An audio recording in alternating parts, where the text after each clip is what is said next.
Are we good? We're live now, Chair. Wonderful. Live on the World Wide Web, 7.2 billion potential viewers. Good morning, folks.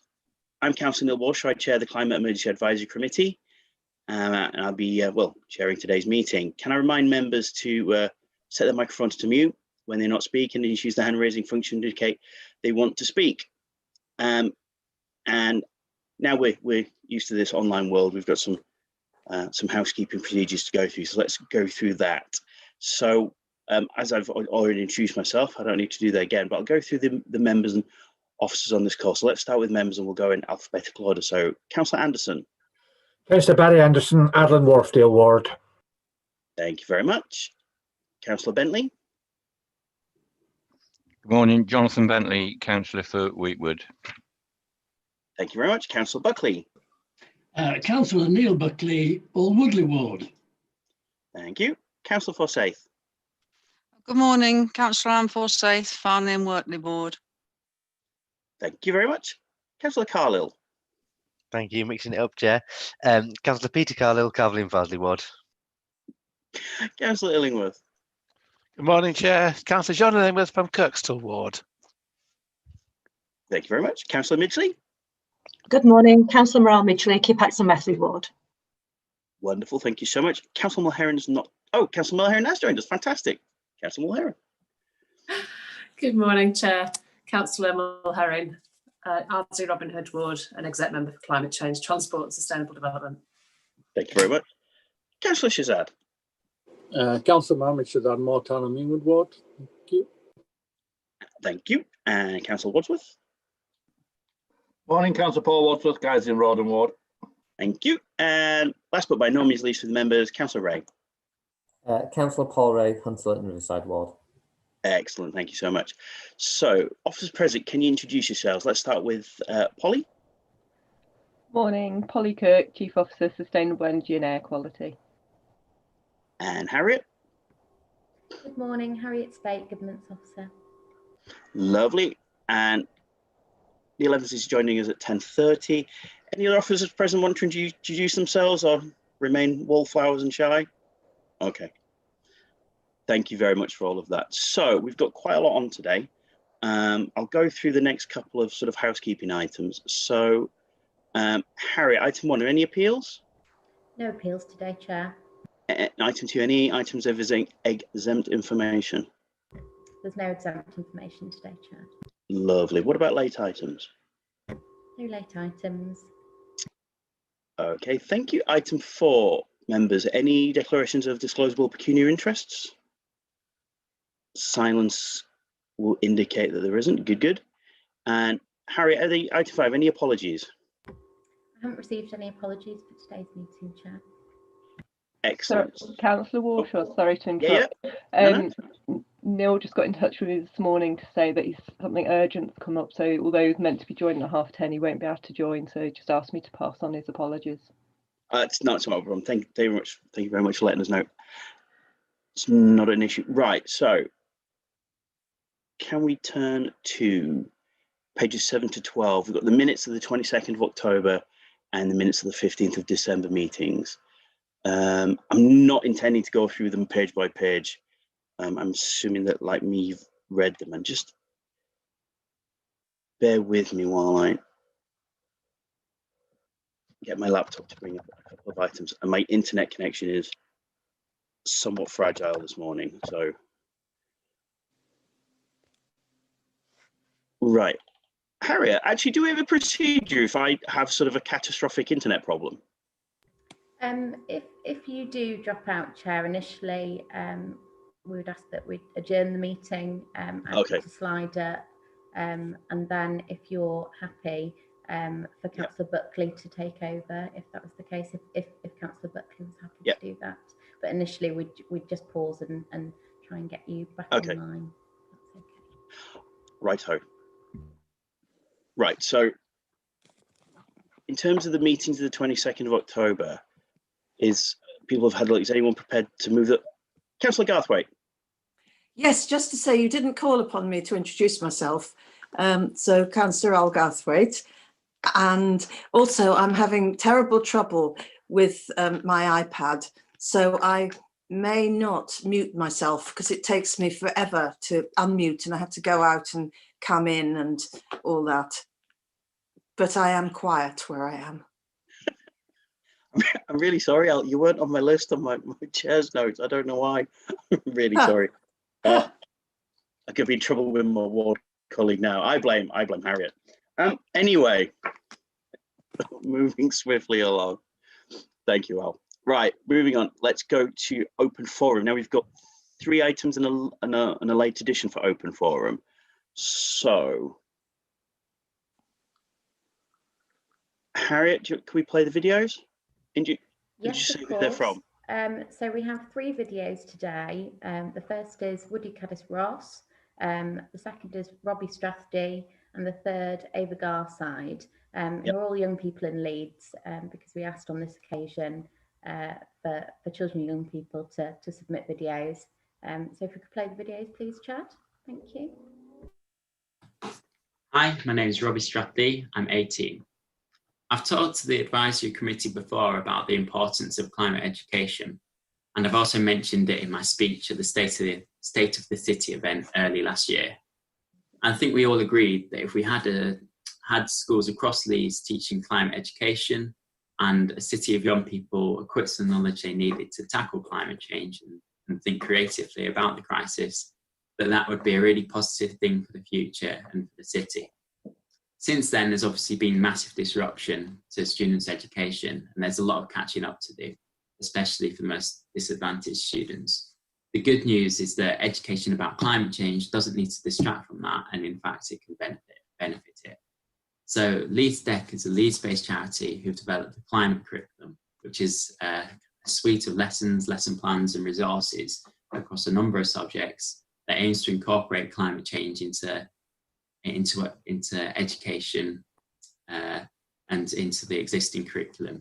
So students will learn what they need to progress through the education system, while also learning concepts about climate change and what to do about it.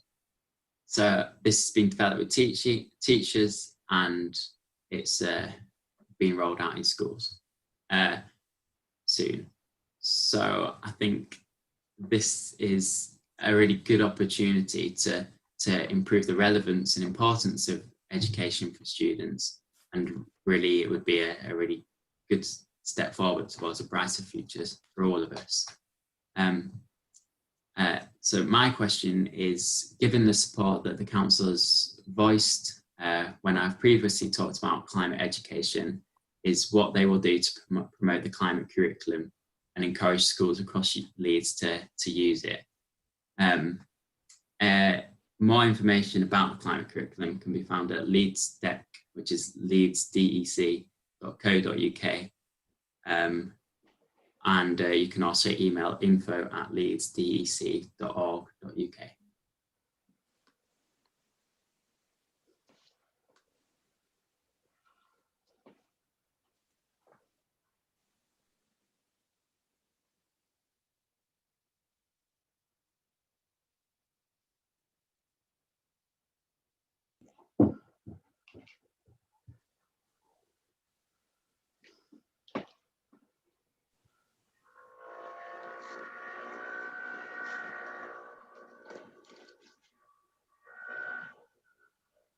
Would you like me to play the next video, Chair? Oh, sorry, yeah. Let's go through the videos and then we'll talk about them and turn apologies. Okay, thank you. Run through them, yeah. Hello, I'm Woody, and I believe that it is essential that young people are taught about the reality of the climate crisis. The climate and environmental crisis is the biggest threat that humanity has ever faced, and we will grow up in a world scarred by its impacts. Young people must be equipped with the knowledge that they need to understand the full scale of this crisis and to take action. Unfortunately, the current curriculum does not do this, and climate change is often mentioned only in passing or as a distant far-off event. I can only remember a few times in my own education when the climate crisis was mentioned. I distinctly remember that one time it was presented to us as a debate, with credence being given to climate denialist arguments such as the climate is always changing and the current changes are not caused by humanity. Presenting an undeniable scientific fact as a topic for debate is a dangerous approach. Although I personally didn't choose to study geography at GCSE or A-level, I would still have liked to have been educated about what my future could look like due to the climate crisis, and many others feel the same way. According to Teach the Future UK, only 4% of students feel that they know a lot about climate change, and 68% want to learn more about the environment. This clearly shows a willingness to learn more about this topic among young people. Unfortunately, schools are not equipped to teach students properly about climate change, with 75% of teachers feeling that they do not have adequate training to do this.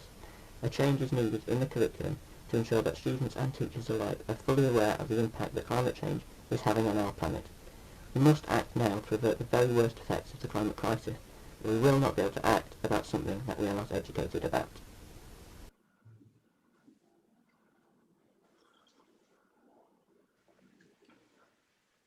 Chair, you want to play the third film? Brilliant.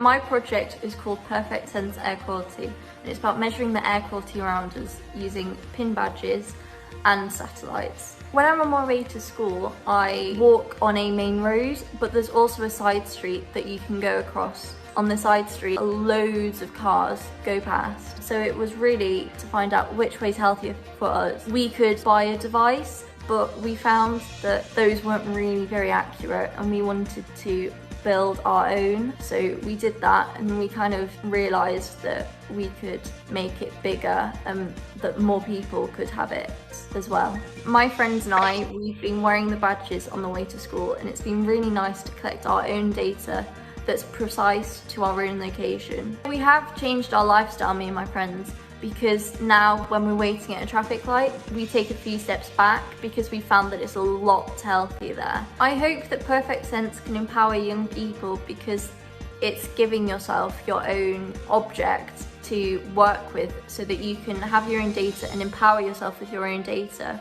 The competition has made me realise that the space industry is a lot more than just astronauts. It's made me realise that there's a whole range of jobs that I could go into that sound really cool. At the moment, I have no idea what I want to do, but going into space, it sounds like a really good thing to do.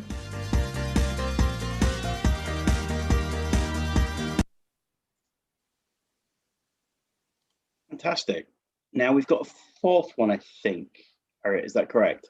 Sorry, no, the third was from Ava, which was the last video that we'd just seen.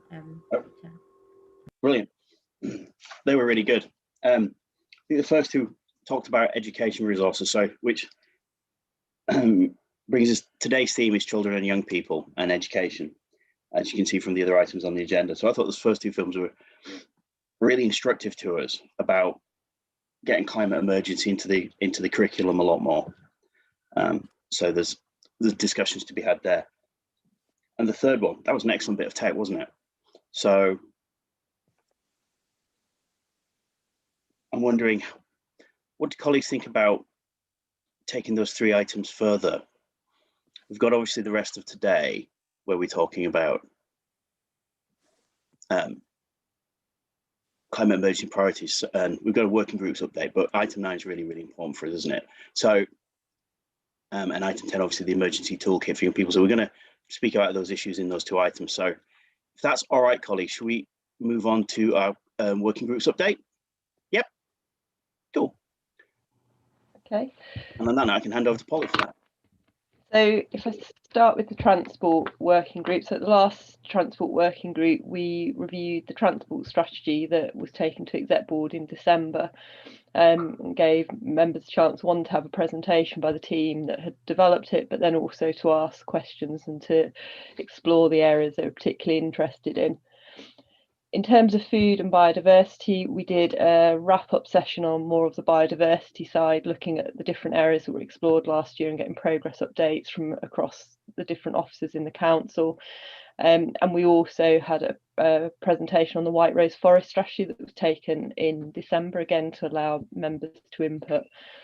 Going forward with food and biodiversity, we've got quite an interesting agenda planned for the next couple of meetings. So we've managed to ask Professor Lindsay Stringer from the University of York to come and present on soil management, which was a direct request from members, to understand how to improve carbon capture and biodiversity with the most productive soil management and how we can use that in the advice that we give out as a council.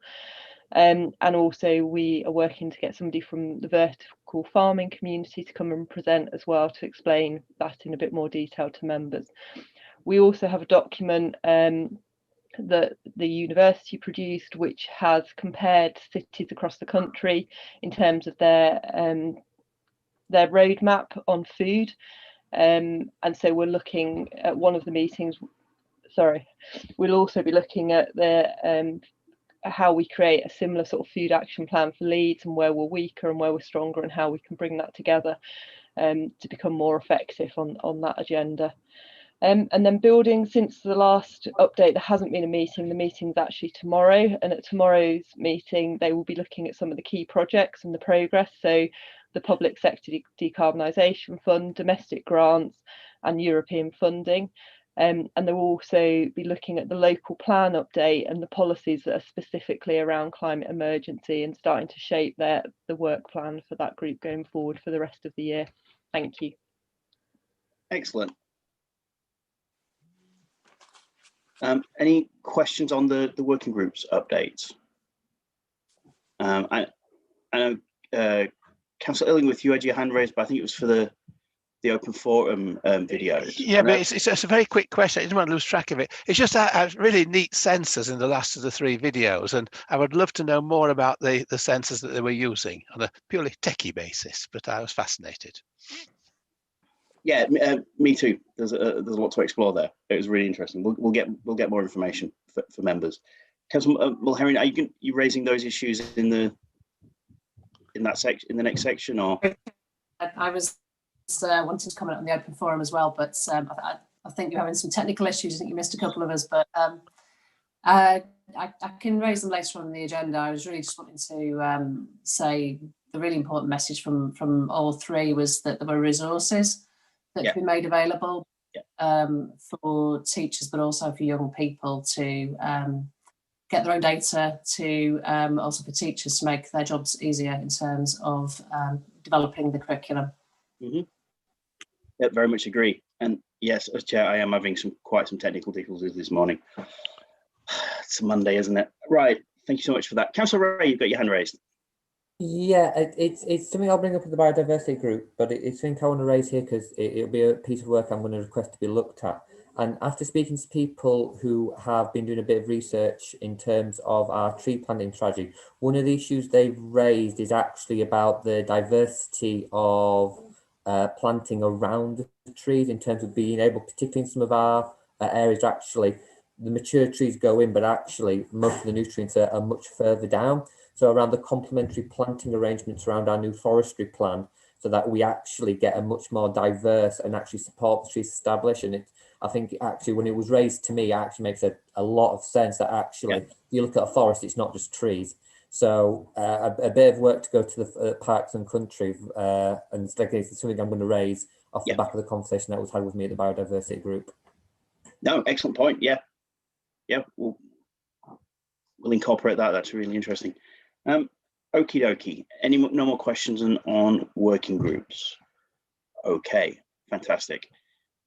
In that case, let's move on to item 9, which is children's and young people climate emergency priorities. This is such an important item for us. Yeah, sorry.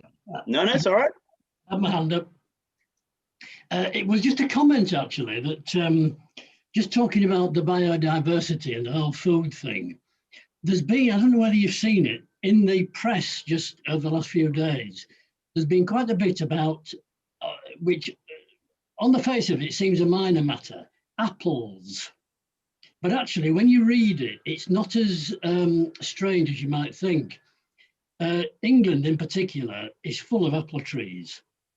And you go in the supermarkets and you find that in all the general supermarkets and even slightly smaller shops, 99% of the apples offered are very, very popular apples. But the reason they're popular is because they look nice and the price is low. And a lot of them are actually imported. Yeah. And yet tastier apples, at maybe slightly higher price, are grown here, and they're all over the place. You know, we've got 2 apple trees in our garden, but they look knobbly and all sorts of things, and the supermarkets don't like them. And there's a whole discussion here about how people can buy fruits and vegetables that look a bit of a mess, but actually are great. Yeah. I completely agree. I totally advocate buying. I don't want to particularly plug a particular supermarket, but there's a chain of supermarket that does wonky veg, and I completely advocate buying those. But you're right. Let's add that to the biodiversity working group because it is a really interesting issue because it is a native species and it's an easy carbon win, you would think. Yeah, good. Yeah, let's add that to our food and biodiversity working group agenda. That's really interesting. Right. Finally, then, item 9. So, going to bring in Steve Roos at this point. He's introduced the paper, and we've got some fantastic contributions from Richmond Hill Primary Academy, Strawberry Fields Primary School, and Kirksville St Stephen's CFE Primary School. And what we'll do is we'll have the item from the school, and then we've got questions from members to the particular presenters, and we'll do each one in turn. So without any further ado, Steve, do you want to come in? Thank you, Chair. Can you hear me okay? Yep. Good morning, councillors, and thanks for the opportunity to be able to address the committee today. As the Chair has said, my name is Steve Roos. I work in the Health and Wellbeing Service in the Department of Children and Families at Leeds City Council. In introducing agenda item 9, Children and Young People's Climate Emergency Priorities, I'd like to take you back, if I may, to a pre-pandemic 12th of February at Leeds Civic Hall, where we brought together 114 students and staff from 17 Leeds secondary schools and settings in the first ever Leeds Youth Voice Summit on Climate, at which I know a good number of committee members attended the afternoon workshop to work with the young people to identify practical solutions to address the climate emergency.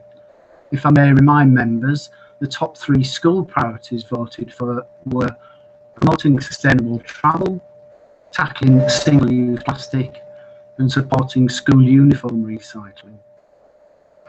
There was always an intention to complement the summit with something similar to elicit the voice of our primary pupils.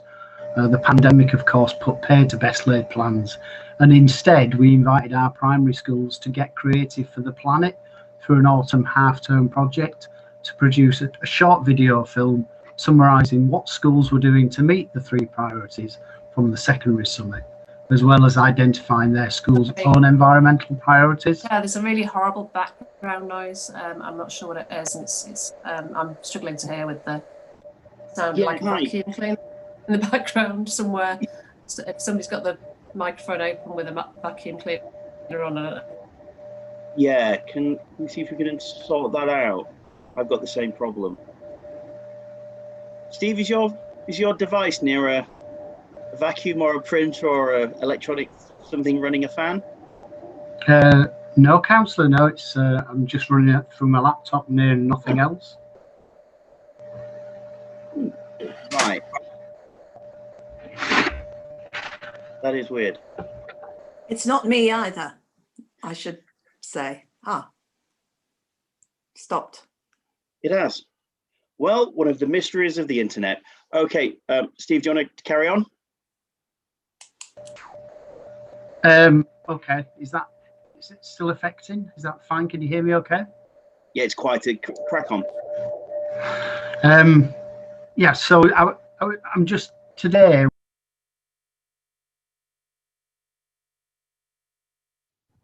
Sorry, Steve. If you've muted yourself.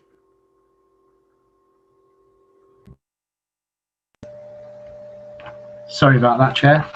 Yes, so just wanted to say we had 3 short video films to screen for you today, and I'm hoping at some point we will be joined by colleagues from Richmond Hill Primary Academy and a pupil who to introduce their video.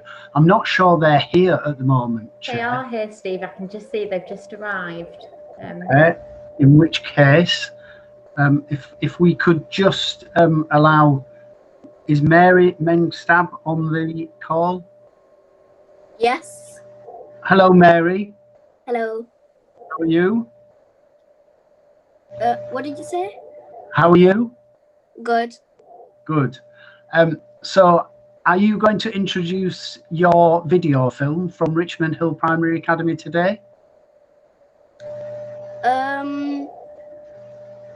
I don't think so. Okay. I think my teacher's doing that. Okay. Mr. Nelson, are you on the call? I am, yeah. Mary's, she's ready to answer the questions. She maybe wasn't ready Fine. to introduce it, so yeah. Okay, so would you be able to just introduce your film, Mr. Nelson, please? Yeah, absolutely. Thank you, Steve. Yeah, I'm a Year 5 teacher at Richmond Hill Primary Academy, and I also run the Eco Club there. And we have been doing a number of community-based projects over the last 18 months, including community cleanups where we met Steve.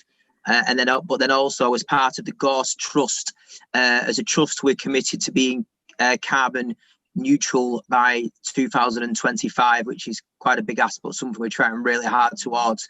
And as such, we set up a green group across the entire trust, incorporating FE secondary and primary schools. And Mary is the representative of Richmond Hill on that. Unfortunately, a lot of our plans, as everyone else's, were scuppered this year, but there are a number of ongoing projects we've got which have just been kind of moved back now slightly. Now, in this video, we do talk about them. This, unfortunately, is the first draft of a video, so it was the children reading through kind of the script we'd written together rather than being the final piece, which kind of, due to technical issues, didn't seem to want to upload, but you get the main points of it. And as part of the Get Creative part, we work with Opera North. We're in Harmony schools where every child has the amazing opportunity to learn an instrument from when they enter school in reception. And our themes linked into the climate this year. And we were looking at single-use plastic, linked it into plastics in the ocean, and we learned a piece of music in Year 5 called Great Barrier Reef. So you've got some pupils talking, and then there's a performance of Great Barrier Reef by some Year 5 pupils, and then Mary will happily answer any questions at the end. Thank you. Fantastic. Great. So Chad, could we play the Richmond Hill video, please? Thank you.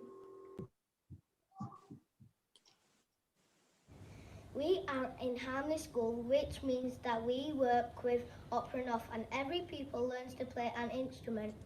The pieces of music that we learn and perform are linked to our learning, and this term our piece was linked to our studying in the impact of plastics in the ocean. The piece was called Barrier Reef and is by Katie and David Blackwell, and it helped us to think about the ocean and how they are being forever damaged.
last year we formed an eco club in school to examine what we do in school and how we become more sustainable. Some of the projects we have undertaken include taking part in community cleanups with numbers of local community and Leeds City Council picking up rubbish in the local area. We have run campaigns to encourage pupils to walk to school and not to leave their cars running near school.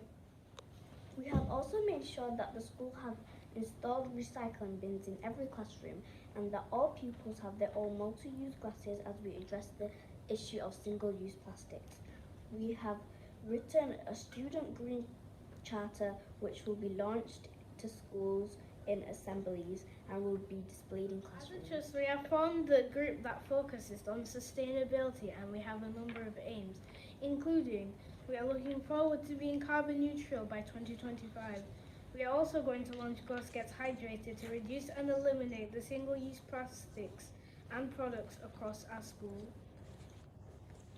Installing biodomes in every school across the trust.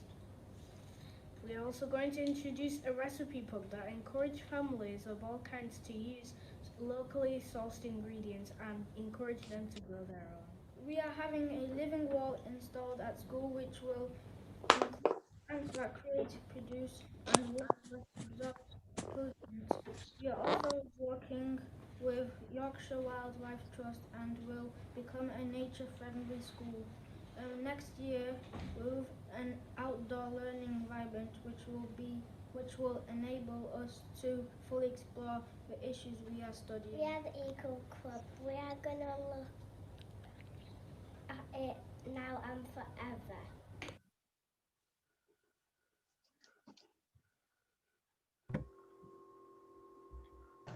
Thank you. So if anybody has any questions for Mary or her teacher today, if we can move on to that bit, Chair, before they have to leave. Yes, that's great. No, it was a really great film. Thank you so much for letting us watch that. Do we have any, as Harriet said, do we have any questions from members for Mary and her teacher? Councillor Buckley.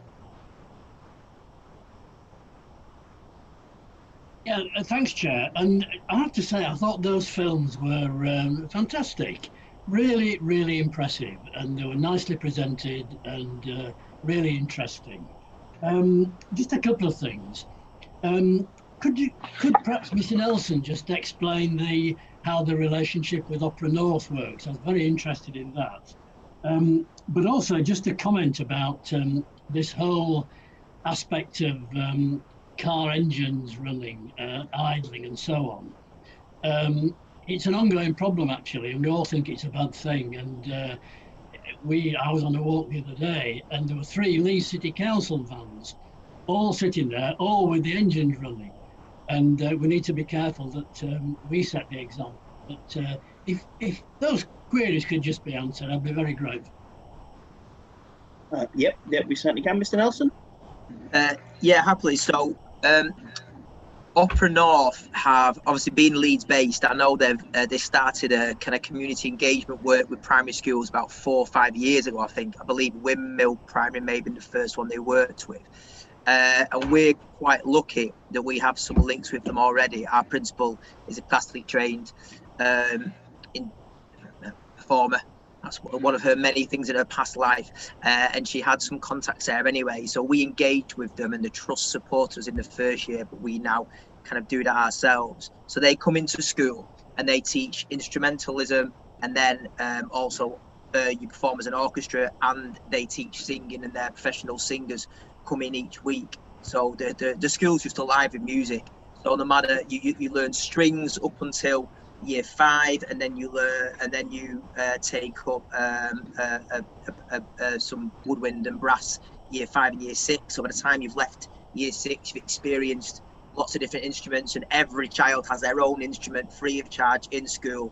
Just you can't move for music in the school. It's amazing, and yeah, and the level that some of the children have kind of come to is fantastic. Obviously, there's lots of studies around kind of engaging different sides of the brain and how it can help you kind of improve in other academic areas as well. And it's been huge for these kids. The cultural capital some of these kids are experiencing, you know, is amazing. And they come in and they'll do whistle stop operas in the playground for the parents in the community. And we'll have hundreds, you know, pre-pandemic, we'd have hundreds of people from the surrounding areas of kind of Eastern Park and Richmond Hill and Cross Green in the air in the playground listening to opera, and it was beautiful, absolutely beautiful. That's fantastic. Thank you so much for that. Mary, do you like the music classes? Yeah. Brilliant. What's your instrument? What do you play? Cello. Oh, fantastic. Excellent. Brilliant. Right. I've got a couple of speakers who want to come in. So I've got Councillor Forsyth and then Councillor Bentley. Thank you very much. Thank you very much, Mary, for coming to share this with us, with your teacher, Mr. Nelson. Inspirational is what I will say. Fantastic. I'm really interested in the link with the music, which is really important. I was going to ask the question that Councillor Warshaw has asked about, which your favourite instrument is. I love the cello as well. Okay, so can I just ask what you would like to share most with sort of other schools? I know that you're part of the, you know, in the academy chain. If you were to send a message out to anybody else that's like your age, you know, what would you say to them? I would say that it's that all of this is a huge problem because especially as young people we don't really notice, and because we are the future, we need to notice this problem before it gets worse. Brilliant. Thank you very much. I've got Councillor Bentley and Councillor Carlo. I'll just remind members we've got 2 more wonderful schools to do as well after this. So Councillor Bentley and then Councillor Carlo. Thank you, Chair. just to repeat what my colleague said, congratulations. That was a really good presentation, and the music is fantastic. And I was going to ask the same question about how you get that contact with Opera North, so I'll move on from that. This is really a question for Mr. Nelson, I think. Schools get, I could say put on, that's not the right word, but schools get asked to deliver lots of stuff. Whenever you have a new project or scheme or initiative, it's, oh, let's get into the schools, let's, you know, that's where it starts. What sort of pressures are there on your curriculum as a primary school in terms of what you've got to teach and what you can discretionarily include? And how do you go about making sure there's enough room in your curriculum for these sorts of initiatives? That's a very good question. And especially at the moment in this climate, you know, we came back in September where we essentially had to try and teach. For example, I was teaching year 5 plus what we'd missed in year 4 and trying to prep the kids to be ready for whatever exams they might take next year. So at the minute, it's been very, very hard, and we've had to try and kind of squeeze things into a really crowded curriculum. So I suppose to answer, the pressure's there no matter what. Obviously, you've got your core offering and the core national curriculum, and then a lot of it is discretionary.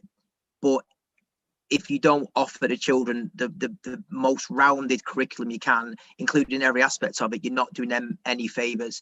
And especially the children we work with in the communities that we're proud to be part of it and be in the middle of, you know, to enable these kids to flourish in later life, you need to offer them every opportunity, experience every type of curriculum.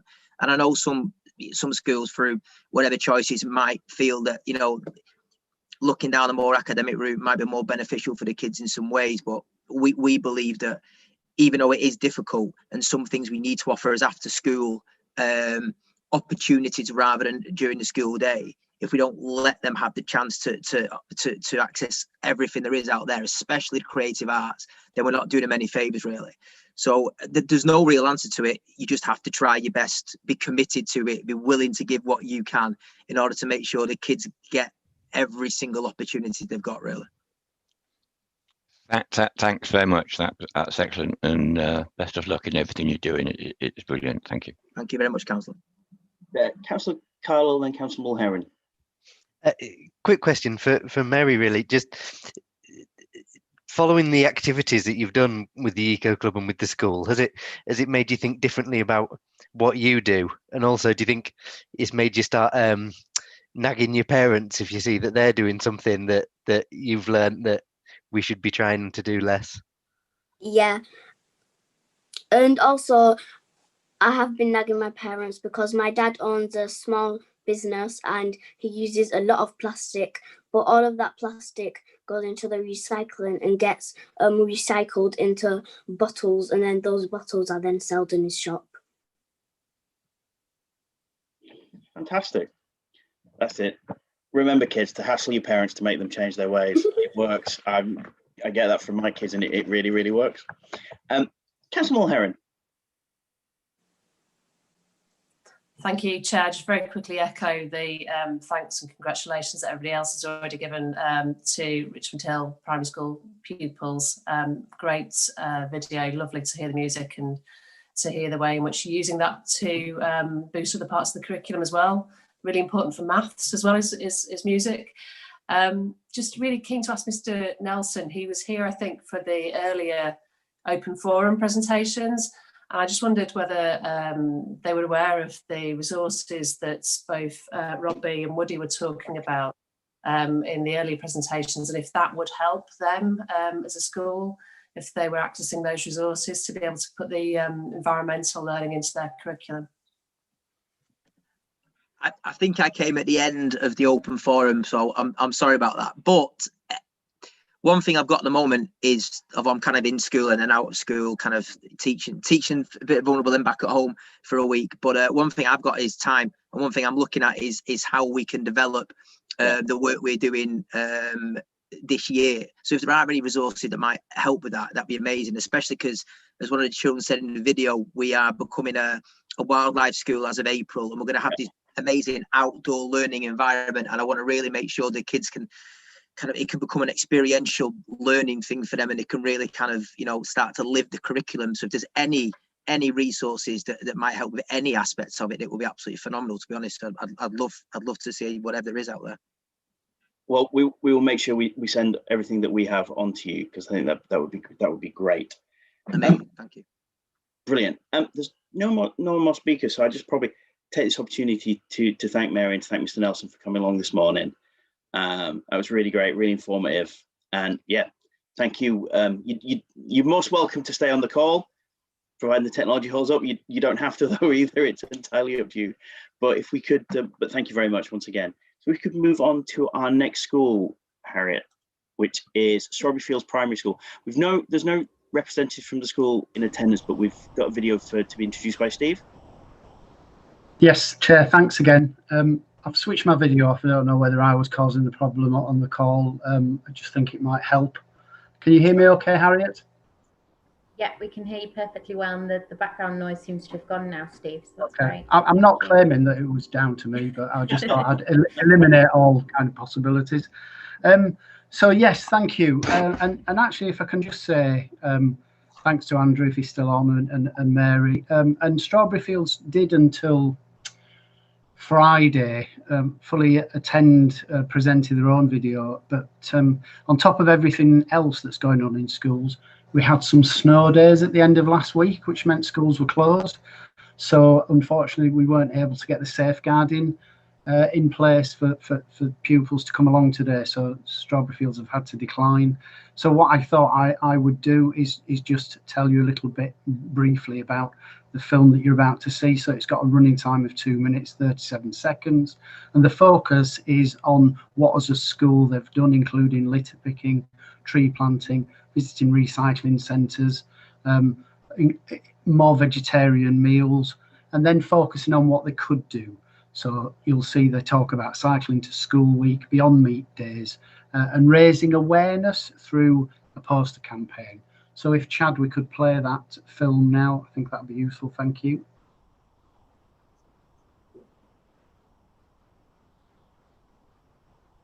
When I was in year 1, we did litter picking.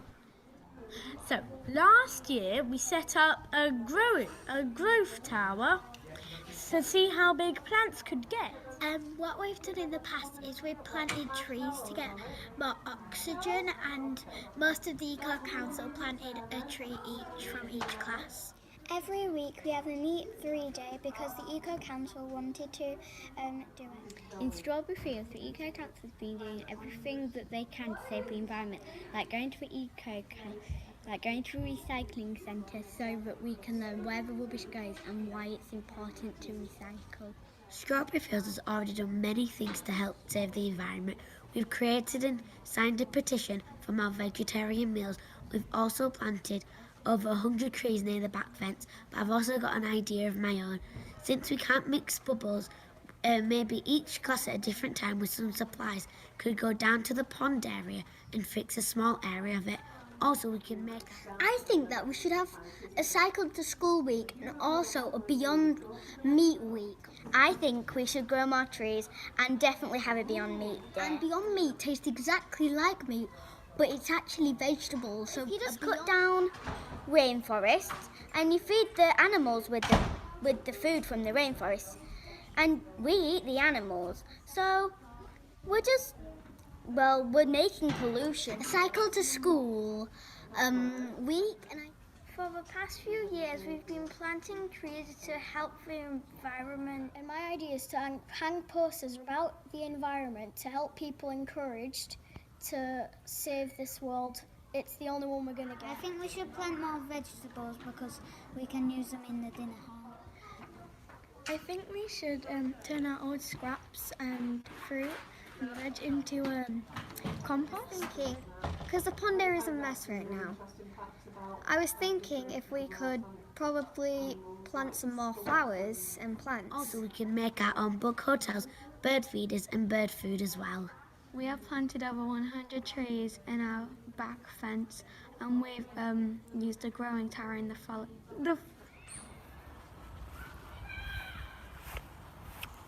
forage of knowledge.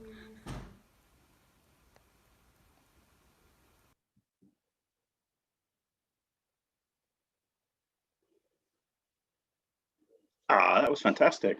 I love the editing as well. Any comments to make? It was a really good film. It was interesting the schools are doing quite similar things and how switched on the kids are, as they mentioned at the end. I was really impressed. Any members got any points they want to raise? Councillor Buckley. Yeah, just briefly, Chair. Again, great stuff. Really enjoyed it. Excellent. Just mentioning food waste there. It's interesting, isn't it, that there is more waste of food now, caused by, in part, things like politicians thought a generation ago, oh, we'll have sell-by dates. And I just wonder whether at some point in the discussion with children and older children, this could be brought out in the sense that our grandmothers would say to us, well, or in some cases our wives would say to us, well, never mind the sell-by date, just have a sniff. And that, if it smells all right, it's all right. And it's just a comment, Chair, that people could bear in mind. No, you raised a good point. So Councillor Garthwaite and I work a lot with the Real Junk Food Project in Hyde Park. And obviously they use all their stuff is sort of stuff that's past its sell-by date or waste, and isn't all, and there's nothing wrong with it. And I think it's one of our roles is to lobby, and I think we can add that to the long lobbying list as well, Councillor Buckley, about it is an important issue. The amount of food we actually waste, particularly in the developed world, is incredible. And obviously not only is that food going to waste, but all the packaging it's associated with it is going to waste as well. So it is a big issue. Councillor Forsyth, you've got your hand raised. Only a very, very quick point about this. Whilst we were all listening to the wonderful contributions, just to flag up that they've got Al Gore's An Inconvenient Truth as background. I was just making that point in case anybody hadn't noticed. I did not notice, but it is an excellent book. There was some really good product placement there, councillors, I have to say, behind the children. I thought they did really well there. It's been a theme of 2020 and 2021, is it? What can you put in the background to make a subtle point? Well, it's an excellent point. Right. Next film. Steve? Yes, thanks, Councillor. So the final film we have today is from Kirksall St Stephen's C of E Primary School. It's got a running time of just over 2 minutes. And again, in conversation with colleagues at the school, they're unfortunately not able to make it because just what's going on in schools, it's just reflective of that. However, my colleague did say that the video really speaks for itself, and the focus is school uniform recycling, and they present statistics on the resources needed to make clothes and encourages second-hand purchases in order to try and make Leeds a zero waste city by 2030. So if we could play the film, Chad, that'd be great. Thank you. Our involvement in the Inner North West Leeds Uniform Exchange Project by Kirksall St Stephen's C of E Primary School Eco Council. We donate to the Inner North West Leeds Uniform Exchange. Our first collection of outgrown school clothes has already been redistributed in North West Leeds. We have joined the Inner West Leeds Uniform Exchange, and this is our collection point. We have already collected enough of our outgrown uniform for a first collection, and we are well on our way for a second one. We made sure as many families know about the collection through our website and newsletter, and it's proving a popular way to reuse uniform rather than having to buy new every time. Breathe new life into old clothes. Donate, repair, swap, sell, recycle. Globally, one garbage truck of textiles is landfilled or burned every second. 2,700 litres water needed to make one cotton t-shirt. If every child starting primary school this year in Leeds has just one in their uniform, that's 27 million litres of water. It takes up to 3 kilograms of chemicals to produce 1 kilogram of cotton. Did you know extending the life of clothes by just 9 months could save 20 to 30% of carbon, water and waste footprints?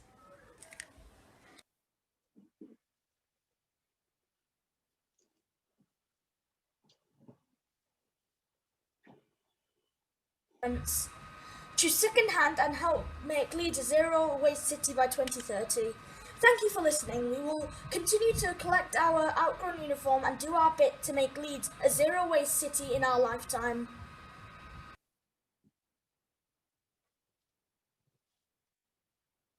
That was excellent. I think people understanding the impact of clothing and fashion on the environment is a really, really big issue. So pleased that the school's really on top of it. I think uniform exchange is a really good idea. I know councillors Heselwood and Bithell are coordinating a lot of programs across the schools in Leeds to do this. I think it's absolutely fantastic. Councillor Illingworth, you've got your hand raised. Just to say, I echo your words that there's fantastic work done by Jules and Hannah in getting this scheme off the ground, and all power to its elbows. It needs to go a long way. It's amazing that we've been so long getting round to doing it, but having started, I think we should make it a real feature of the local environment. Excellent. It's an issue as time has come, I think, very much so. Councillor Bentley. Thanks, Chair. Yeah, I think probably at a local level, there's always been this exchange of uniforms or passing down uniforms within a particular school. But I think widening it is very important, so all schools benefit from that. I think one of the hurdles to come to get across, particularly in certain schools in certain areas of the city, is the apparent sort of stigma of wearing secondhand clothes, and sort of it demonstrates impoverishness and everything else, and I think we've got to get over that. And I think the charity shop movement has got over that to some extent, particularly amongst younger people. And I say younger people, sort of up to sort of their 30s, 40s. They're much younger there, but and almost getting a pride in it. Oh, look at this, you know, very expensive designer thing I've got, but I only paid £2 for it. And I think getting over that sort of that's wearing secondhand clothes or used clothes or whatever you want to call them is a positive, not a negative. Thanks, Chair. No, thank you. The sort of the impact of like fast fashion has really, I think, really made an impact among, and that's a very, very generous interpretation of young people, Councillor Bentley, because I think you actually included myself, who's rapidly approaching 46. I think it's a bit too generous, but I know what you mean. But the 20-somethings and 30-somethings who are now the parents are much, much more aware of this. And what we remember one of our earlier meetings, colleagues, when we found out that there's enough clothes being produced as of right now to sort of clothe the next sort of 4 generations. Obviously, it's an inexact calculation, but you can see the point we're making. There are a lot of clothes on planet Earth right now, and we should look at how much we produce and consume it. It's a really important issue. Councillor Mulherin. Thank you, Chair. I just really wanted to say we've had a really good range of suggestions and contributions from 3 presentations. And across the last 2 in particular, the themes around reducing waste, really powerful messages that I think we can share across all of our schools. And I think the point is that this is the right thing to do for the environment. It will also save people money. And certainly, you know, I went to school in Holton Moor and there was no shame about using second-hand clothes, frankly, when I was at school. I had a lot of cousins though as well, which helps. I just again also like to congratulate Councillor Hesswood and Councillor Bethel for the work, particularly in a Northwest, as already been mentioned. But in fact, the way in which all of the young people who we've heard from today have understood that this is about saving the planet, and that by doing their bit, by decreasing the use of plastic, as Mary was talking about earlier, and getting that message home to like small businesses. We know we're trying to get the governments to take that on with big businesses, and that could really make a huge difference. But reducing food waste as well in the Strawberry Fields presentation, really, really important messages there. And I know that we've got through Zero Waste Leeds, there's a library now, places where you can go to reuse school uniform. We've got schemes in my ward and schemes across the city that have been created by local volunteers. But actually there's a kind of way in which you can access the whole wealth of those through one resource, through Zero Waste Leeds, which is great. But yeah, just really welcome the voices of young people and the way in which they're going to, I hope, influence and shape the way in which all the rest of us behave and make that change for the future. Thank you. Thank you. No, I completely agree. It is. We could almost describe it as positive pester power in this regard, you know. So next speaker, we've got Councillor Garthwaite, then Councillor Buckley. Yes, I'd like to promote the Olio food waste app for those who don't know about it, OLIO. And Olio is an app that connects neighbours with each other and with local businesses so that surplus food can be shared rather than thrown away. So it's food nearing its sell-by date in local stores, or spare homegrown vegetables or bread or groceries on your fridge when you go away, for example. And there's non-food household items as well.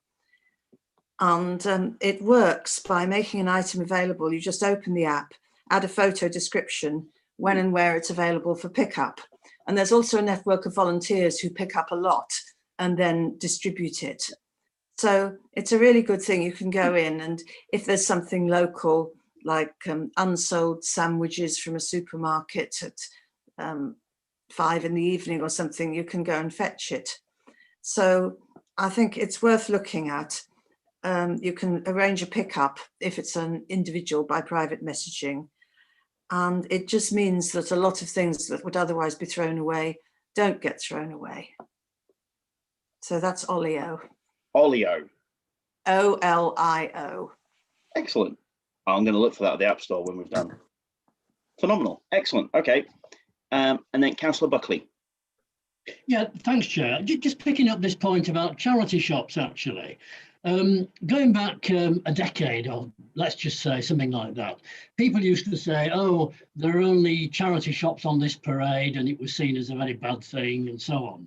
Now, there are some slightly odd economic effects of charity shops, but nevertheless, their existence is terrific in many ways, because all that stuff which would have once been thrown out is now effectively being recycled. My wife is a volunteer at a Mind charity shop, and it's great. And people buy them generally because it's cheap, obviously, but by doing that, they're actually helping to do what we all want to do. And I think it's a great innovation. I completely agree. And this is your regular reminder, and to anyone watching, that under normal circumstances, the council's Revive shop at Kirkstall is fantastic and it's well worth donating to. And I've just found, not that I'm going to try to show you to my camera, but I've just found Olio on the App Store. So easily available and downloadable. Phenomenal. Excellent. Now, no more speakers. So we've got the Children's Climate Toolkit to touch upon. So Steve, do you want to speak to that? Polly, Chair. Polly to introduce. Oh, sorry, I do apologise. Sorry, Chair. Were we to look at the recommendations of the report? That is I think fair and reasonable. Sorry, Chair. I think that Polly had thought it would be a good opportunity to show this resource at this stage, although it's actually scheduled for the next item. So I don't know if Polly, you want to. Polly, yeah, go for it. Yep. Okay. So we're just going to give a sneak preview. It's not live yet, so it's a dummy version at the moment. So what we've done with the Leeds by Example website is developed a youth page, and it builds on the forum that Steve talked about earlier. So the children at that forum came up with what they thought their key priorities were, and we've developed a resource that reflects that. And what we hopefully do is provide lots of links through to other resources. So some of the educational material question that was mentioned earlier, there's examples of that. And it looks at 3 examples of things people can do at home, at school, and in their community, so that children can do, and it's kind of within their reach, rather than suggesting children put solar panels on their roofs. It's things that are a bit more manageable. I shall now attempt to share my screen. So hopefully, so can you just confirm that you can see that? Yep, it's looking good. Okay, let me just. So we've just got the toolkit. So the Leeds by Example website already existed with the 5 themes that we used in our Leeds climate conversation: home, stuff, travel, food and biodiversity. So this will be an additional page specifically for young people. And so it brings out the 3 things. So what can people do at home? Looking at planning meals ahead, focusing on reducing food waste, having a go at reducing meat consumption. And there's videos and examples there, and some recipes, and then how you reduce energy usage in your home. And there's extra tips as well about looking at your own footprint, and also about some things to do with biodiversity and gardening. Then at school, these are the 3 things Steve mentioned earlier. So tackling the single-use plastic, promoting sustainable travel and organising a uniform swap. So it provides the links through to all the different initiatives that are happening across the city. And obviously the website can be updated, it can be changed. We can add in additional links as they come to light. And so in here, we've specifically got the Teach Climate Change as a heading. And in there, we reference what Robbie flagged earlier about Leeds Dec's climate change lessons, the waste and recycling e-learning, and various different different teaching materials that are available. Also information on how to set up an eco committee, and also the link to sort of serving planet friendly school meals that obviously Leeds Catering have been working on for the last year. And then the things that children could also do in their community. So we've already heard from Mr. Nelson and Mary about the fact that they've been involved in the community cleanups, but it provides the link through so people know how to do that. Also about providing organising events for some of the specific days, and links through to the different websites that can do that, and awareness of recycling. And then the last one is just about actually how can children have a voice in Leeds. So it provides them with some of the examples, so the Leeds Youth Council network that exists, but also about how to get in contact with your local MP or local councillor, and also the opportunity to speak at obviously this committee and just promoting that again. So obviously today was specifically targeted at younger people, but there's certainly no barrier to children ever being able to come and present. So it's an outline, and obviously welcome anyone's feedback on that. And as I say, it's still in development, so it's an early show, but it gives a good view of what's there. So that was me. Thank you, Councillor Warshaw. Thank you. Yeah, thank you, Polly. Yeah, it's shaping up really well. I mean, I particularly like it. Have you got any questions for the toolkit? And then, as Steve rightly points out, we've got a couple of recommendations to look at after the toolkit. So, Councillor Illingworth, you had your hand raised. Just a very quick question, Chair. How do we get into the toolkit since it's a draft version? Is it available on the web? Which is it? Where do we go for it? So it's on the Leeds by Example website, which I can send the link through. So I'll put it in the chat afterwards, actually, so everyone can see it. And then it's just one of the pages. So at the moment, that page isn't live, but obviously when that page goes live, we'll do lots of promotion and promote it to schools and just generally on our normal social media and things. But at the moment, the other 5 pages are already live, so there's already lots of tips on there, and it's something we promote through things like our climate newsletter on a monthly basis and via social media. Excellent. Thanks, Polly. Councillor Forsyth. And just quickly, and just a thought, one of the themes that's coming through, especially with the uniform, is about the sort of money that can be saved by taking these. So I wonder whether that sort of theme could be somewhat included in this, thinking about going meat-free, for example, rather than it being seen as a negative. In other words, for young people to be able to put it across that way, if having conversations within their families. Yeah, it's a really good point. We're always striving to find the right language to address environmental issues, and bringing economics in is a really good one. A bit like the way when we started talking about air quality as a public health issue as well as an environmental issue, and then suddenly a lot more people were interested in air quality. Thanks very much, Anne. Any more points on that item? In that case, sorry, Chair. That's all right, Lisa. Fire away. Just very quickly, just wanted to say, I think across the last 2 items, this is kind of merged into item 10, hasn't it? Really important to recognise the way in which councillors get all of the old departments. So it's not kind of seen as a silo just for one part of the council. And saw examples in Stephen's video of the way in which even the refuse team are getting involved and supported the uniform recycling initiative through provision of the green bins. So absolutely brilliant. And thanks to Steve, I think, as well, please, for the way in which the Healthy Schools team are also supporting our work to become a carbon neutral city. So really just to recognise the teams across the council have been working to support the work we're trying to achieve. Yeah, I completely agree. It's a huge cross-cutting issue, as we say. Yeah. So we've got in our report, I'm just clicking onto it on my screen. Section 6 on this item is a series of recommendations. There's points E, F, G, and H. So I'm not proposing to read all those out, but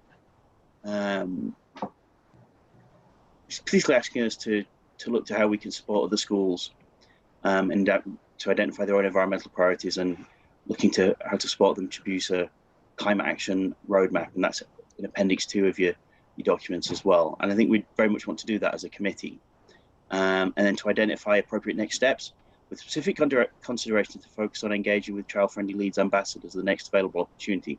Well, I think we certainly, as a committee, want to do that, and looking really for suggestions how best we can do that, colleagues. Obviously, we see a lot of schools are really interested in this issue and switched on and doing a lot of good work just by the examples we've had today. So what as the SEAC Brains Trust, what do we want to do next? We've got about sort of 5 minutes to mull over this, if you like, before we move on to the West Yorkshire Pension Fund item. So, open things up. Brainstorming session. Councillor Forsyth. So I'm on children's and family scrutiny as well. So I was wondering where we might link up with that as well. Possibly, I've raised it there. I mean, this is all about joined up thinking. Yeah. I think that's been the basic theme of this today. All sorts of things coming together. Yeah, no, you're right. Councillor Mulheron.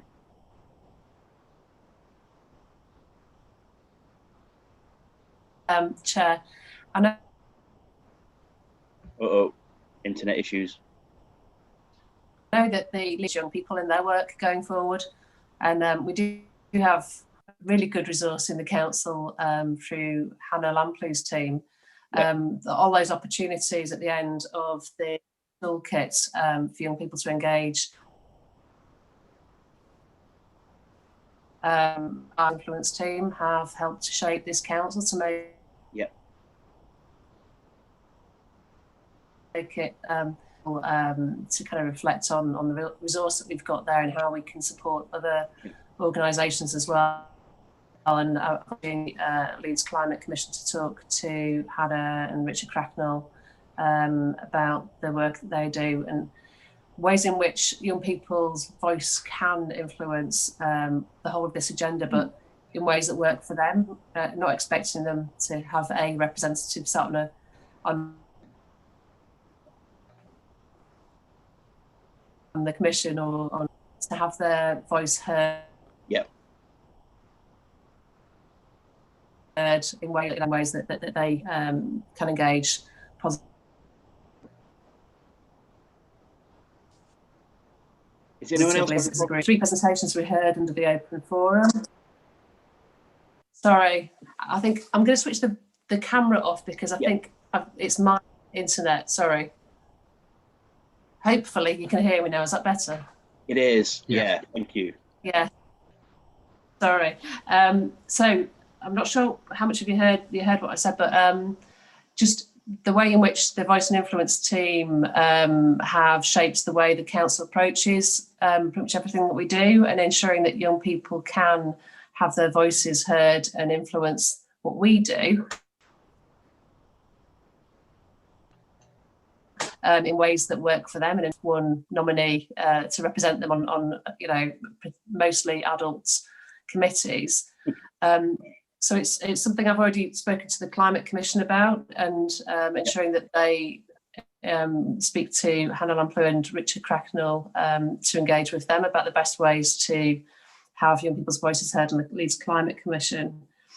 And the other point I was just going to say was we had 3 really helpful and informative open forum contributions earlier.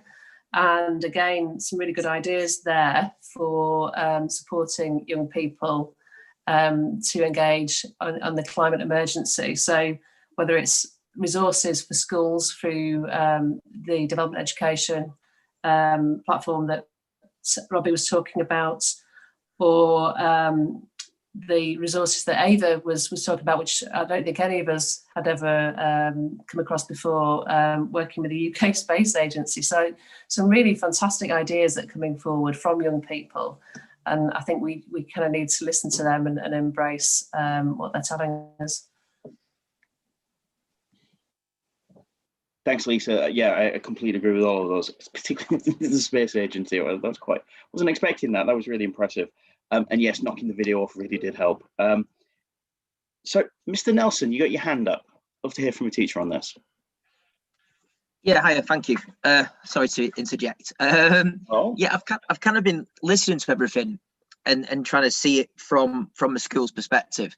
And I absolutely echo everything everyone said, and I'm thinking about the specific communities that kind of we work within, and how it all comes together, kind of things like the charity shop and sharing of clothes and stuff like that, and how that boils down to finances and food waste, and how that comes to awareness and education of resources and sharing of food and recipes.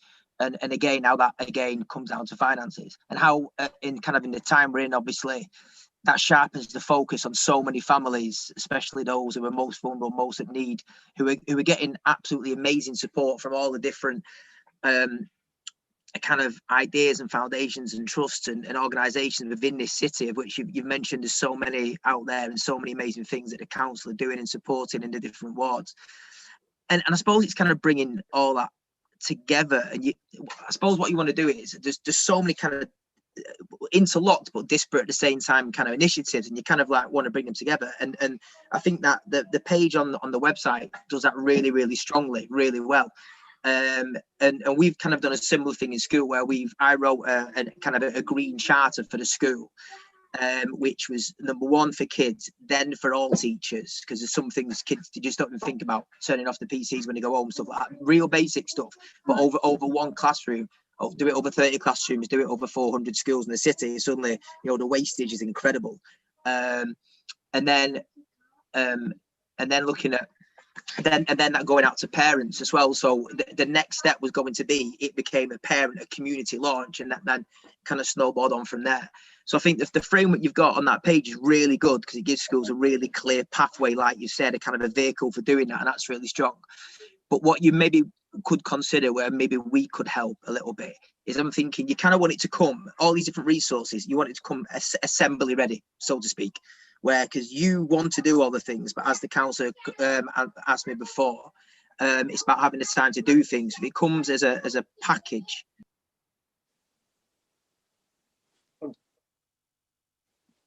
You've gone on to mute, Mr. Nelson. Mr. Nelson, you've gone muted. Sorry, it's because I think I was conscious of my daughter's in the other room, trying not to kill each other. Homeschooling is a beautiful thing. Yeah, so if it comes kind of in an assembly ready package, and then you can take it on from there, that's really good. And we as a school, we're quite lucky, you know, working with the support of the trust. We have people who film videos for us. You know, we have the kind of access to resources that some schools don't. And I know Steve's done a load of really amazing things, putting together kind of forums and trying to bring together the schools across Leeds, really, you know, well, but it's just it's difficult sometimes. I mean, maybe the idea would be that the video that you've got, maybe, I mean, I'm volunteering ourselves, it doesn't have to be us. We could put together something that essentially presents what you're offering that's on that page as a kind of an idea, giving examples of what there is, the voice of the pupils that are doing it, and then that pupil voice, that young people's voice is there, and then they can take it on from there. Would be an idea. Interesting. That's really interesting. I know officers are furiously taking notes through all of this, so there's a lot of food for thought there. Thanks, Mr. Nelson. That's really helpful. I've got a couple more hands up. I've got Councillor Bentley, Councillor Illingworth, then Councillor Buckley. And then I want to wrap this item up, folks. I know it's been a really great and interesting item, but we do have the small matter of the West Yorkshire Pension Fund disinvestment from carbon, which I'm sure we can solve in 30 minutes, but we do need to get onto that. So let's keep everything succinct, if we could. So, Councillor Bentley. Thanks, Chair. Just following on from the theme I think Mr. Nelson was developing, I think we've got to be careful as a committee. We're not just a sponge, and we're taking all these ideas in, and then they're not seen again. And I think one of the things we could do is perhaps select one or two things we could actually run with very quickly. Yep. That the young people have brought to us, and that demonstrates that it's worthwhile bringing ideas and young people they listen to, and we can run with it and we can develop it across the city. The danger, I think, is trying to do too much at once and it gets diluted. So if you could say, look, here's a really good idea, and we're going to actually put the weight, what weight we've got of this committee behind it. And I think that demonstrates then, well, you might generate more ideas. People might think, well, it is worth talking to us. Just a very, very quick example. A couple of years ago, a young person from a primary school in the ward came to my surgery with an issue about road safety and traffic. And I persuaded her to bring a deputation to council, which she did. And as a result of that, a pedestrian crossing was improved, and she was listened to, and that was the message for that school. Look, if you've got an issue, take it to somebody, and they should listen, and you should get things done. It won't always happen, but it's there. And I think we could do the same with some ideas from the young people on climate change. That's all my contribution, Chair. But thanks very much, and thanks again to Mr. Nelson and all the other pupils and teachers who are doing so much in the city. It's brilliant. Thanks a lot.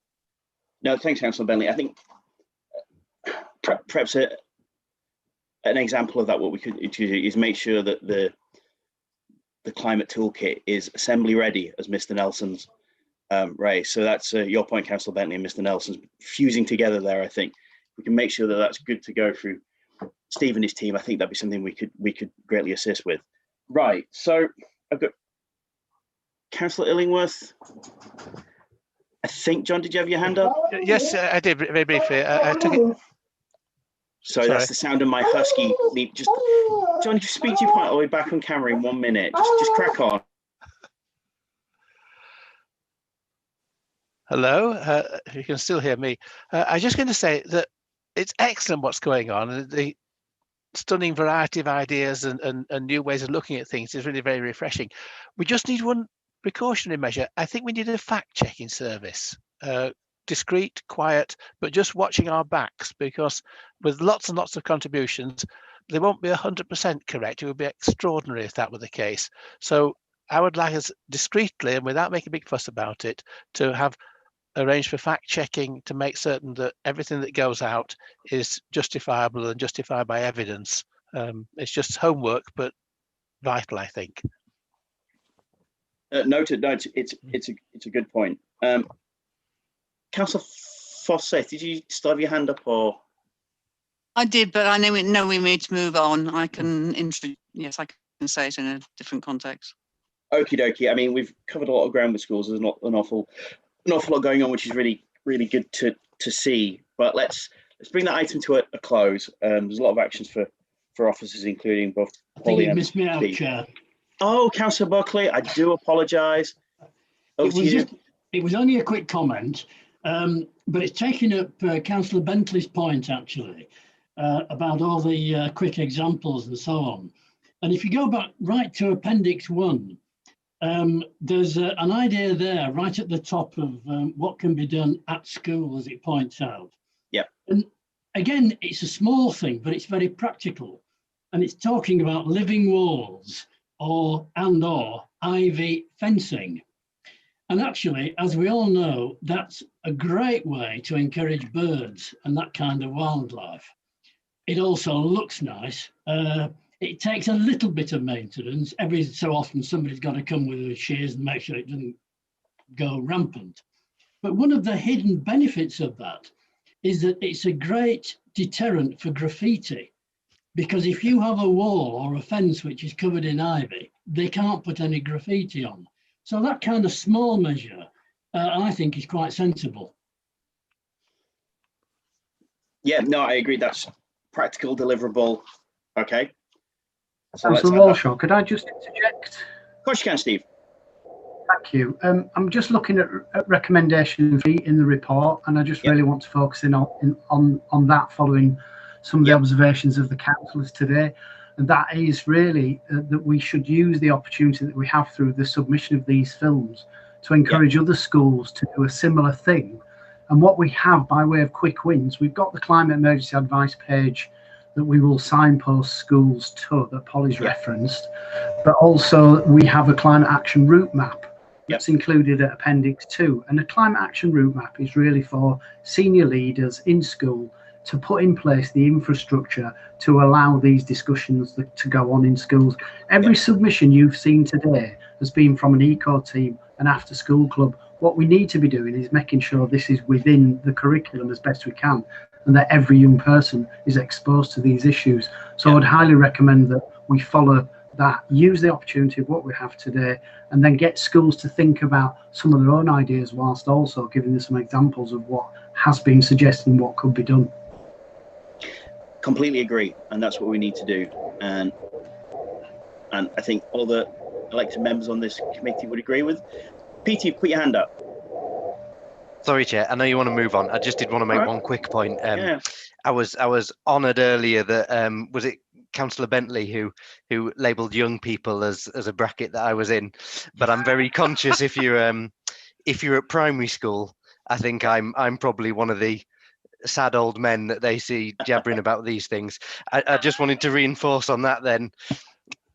Young people throughout this have told us how importantly they think this agenda is and how much they want to take this on. And I think the one thing I wanted to reinforce through that and to add to Steve's point he made there is really I think they want to own this. So whatever way we can allow children to change their school, but I think as building on Councillor Bentley's point really, children probably getting to the older ages want to be able to change their city as well. It's a way they don't have a chance to do through the democratic process at the moment as younger people, and unless they manage to influence their parents enough to make them change where they may be going. But really, if they see that city changing, and quite a lot of what the council does is what they see in front of them and what we can change. So I think there really does need to be that allowance of young people to own this for themselves. They've quite rightly said that they don't want us to own it as a bunch of old people in many ways. So really just reinforcing that point. No, thanks. I mean, but we are the old people who can make these things happen for young people, to give them the space, give them the public square, be able to make these points to us again, to even more older people. So we're going to be able to do all of that. I think there's, like I said, there's a lot of actions for us to take away from this item. But just to wrap up, and thanks Steve for bringing those issues together. I think the way that the toolkit's coming together, I think is excellent, and we need to monitor that. We also need to think of a way of, say, the example of living walls and ivy walls and things in school. The Councillor Buckley touched upon one of my favourite subjects, which is biodiversity in urban environments. So that we need to come up with a way as how we can assist schools with that and also monitor what they're doing with that. So there's things to take away from that section. On that, folks, given that we have the small matter of the West Yorkshire Pension Fund and we have some speakers on that, I think we need to move on to that item. So on that, I'm going to hand over to Councillor Andrew Scopes, who's joined us. Andrew, you've got a PowerPoint pres, and then we got questions from members. Great. So over to you. Thank you very, very much. Very much enjoying the conversation you're having in what schools can do. I'm a chair of governors at a local primary school, and I know children are very, very keen to get involved in this agenda, and so I think that's a real opportunity to bring change, both primary school and secondary school aged children. What I'm going to do is I'm going to present my slides, if that's okay.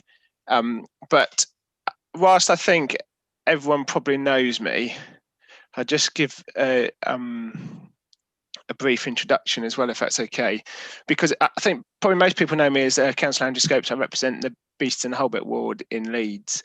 But what you may not know is that I also spent 12 years of my life before I became a councillor advising private sector pension schemes. And during that time, I qualified as a fellow of the Institute of Actuaries, which means that I was qualified and authorised to give financial advice to pension schemes of varying sizes and in the private sector. So and that is looking at primarily risk that pension schemes face. But I also consulted on a number of other issues. And I just want to make that point in that there is some credible financial qualification behind myself as an individual. In terms of my role on council, I'm also lead member for Leeds for pensions, and I'm on the West Yorkshire Pension Fund Investment Panel and Joint Advisory Group. Hopefully the relevance of those points will come clear as we go through. So can I just check everyone can see those slides? Just a thumbs up or something would be great. Yeah, I've seen a couple of nods, so that's brilliant. So this is the agenda. Hopefully it makes sense to you. Why do something now? Looking at the legal background, why single out the fossil fuel, financial case for fossil fuel divestment, really big topic around whether engage versus divest is the right approach, and then what I'd like us as Leeds City Council to do. Clearly, there'll be this is a huge topic, and I'll try and squeeze as much into my presentation as I can, but obviously welcome questions. So just to start with, why do something now? And I think clearly the big reason is the climate emergency that Leeds City Council declared. And as far as I can tell from talking to fellow councillors across the political spectrum, this is a cross-party thing across the country. It is recognised there is a climate emergency, and the need to do something is paramount, not just for our own future, but also the future of our children. And so, and in fact, that's the whole purpose of why this committee exists. It's also important to understand, in terms of background, sort of the financial and legal background of the West Yorkshire Pension Fund. And the reason this slide is here is because it's really important to understand that the way the pension regulations work around how the pension scheme's allowed to make decisions is that it has to be in the best financial interests of members. And this means that, and legally, this has been challenged, and it's quite a narrow focus. And whilst the other considerations are allowed, the primary decision-making criteria for the pension fund making decisions has to be the financial interests of the members. And that is one of the reasons why I focus on the financial arguments in this case. We could talk for hours about the moral and ethical reasons, but I've focused on the financial case because that is what pension board members have to take into account. And that is the point of this slide. The next slide, again, this is a really important piece of information, and it's a bit of a quirk of being part of a regional pension scheme. So ultimately, Bradford are what's called the administrating authority of the West Yorkshire Pension Fund, and this means that ultimately they're financially responsible for it, and they have final say on how it is administered. Whilst Leeds is the biggest contributor, and therefore we do have influence. We have members on the joint advisory panel, including myself, Councillor Neil Dawson and Councillor Peter Hammond, and members on the investment panel. So we do have influence. And so what I'd like us to do as a city, not just myself and others on the panels, is us as a city to say, actually, this is an important issue. We recognise the concerns, and we would, as a city, want to put pressure on Bradford to take account of the arguments I'm going to make. So why single out the fossil fuel industry? And I'm going to probably flick through these slides a little bit, just because, as I've already said, it's the financial arguments that are important here. But clearly, we've all seen headlines over a number of years around fossil fuels damaging the environment and being the biggest single contributor to that. And I think it's really important to also highlight, why would you target fossil fuel companies rather than anyone who's involved in the fossil fuel industry? And one of the reasons for that is, for example, Barclays Bank gets a lot of criticism for funding fossil fuels, but ultimately their business model is not dependent on fossil fuel industries. So when fossil fuel companies no longer want financing, they will finance someone else. And so whilst they are part of the industry, they're not dependent on the industry, whereas the fossil fuel companies are wholly dependent on fossil fuel industry. And so that increases their financial risk to the industry massively, but also means that as things change, they'll be at more risk than other groups. So the financial case for fossil fuel investment. So this is one of the big argument, in fact, for fossil fuel disinvestment is what I'd call the stranded asset argument. And the reason it's so important to understand is because we can only burn so much fossil fuels before we face catastrophe as a planet. And where exactly that is a debate for another time.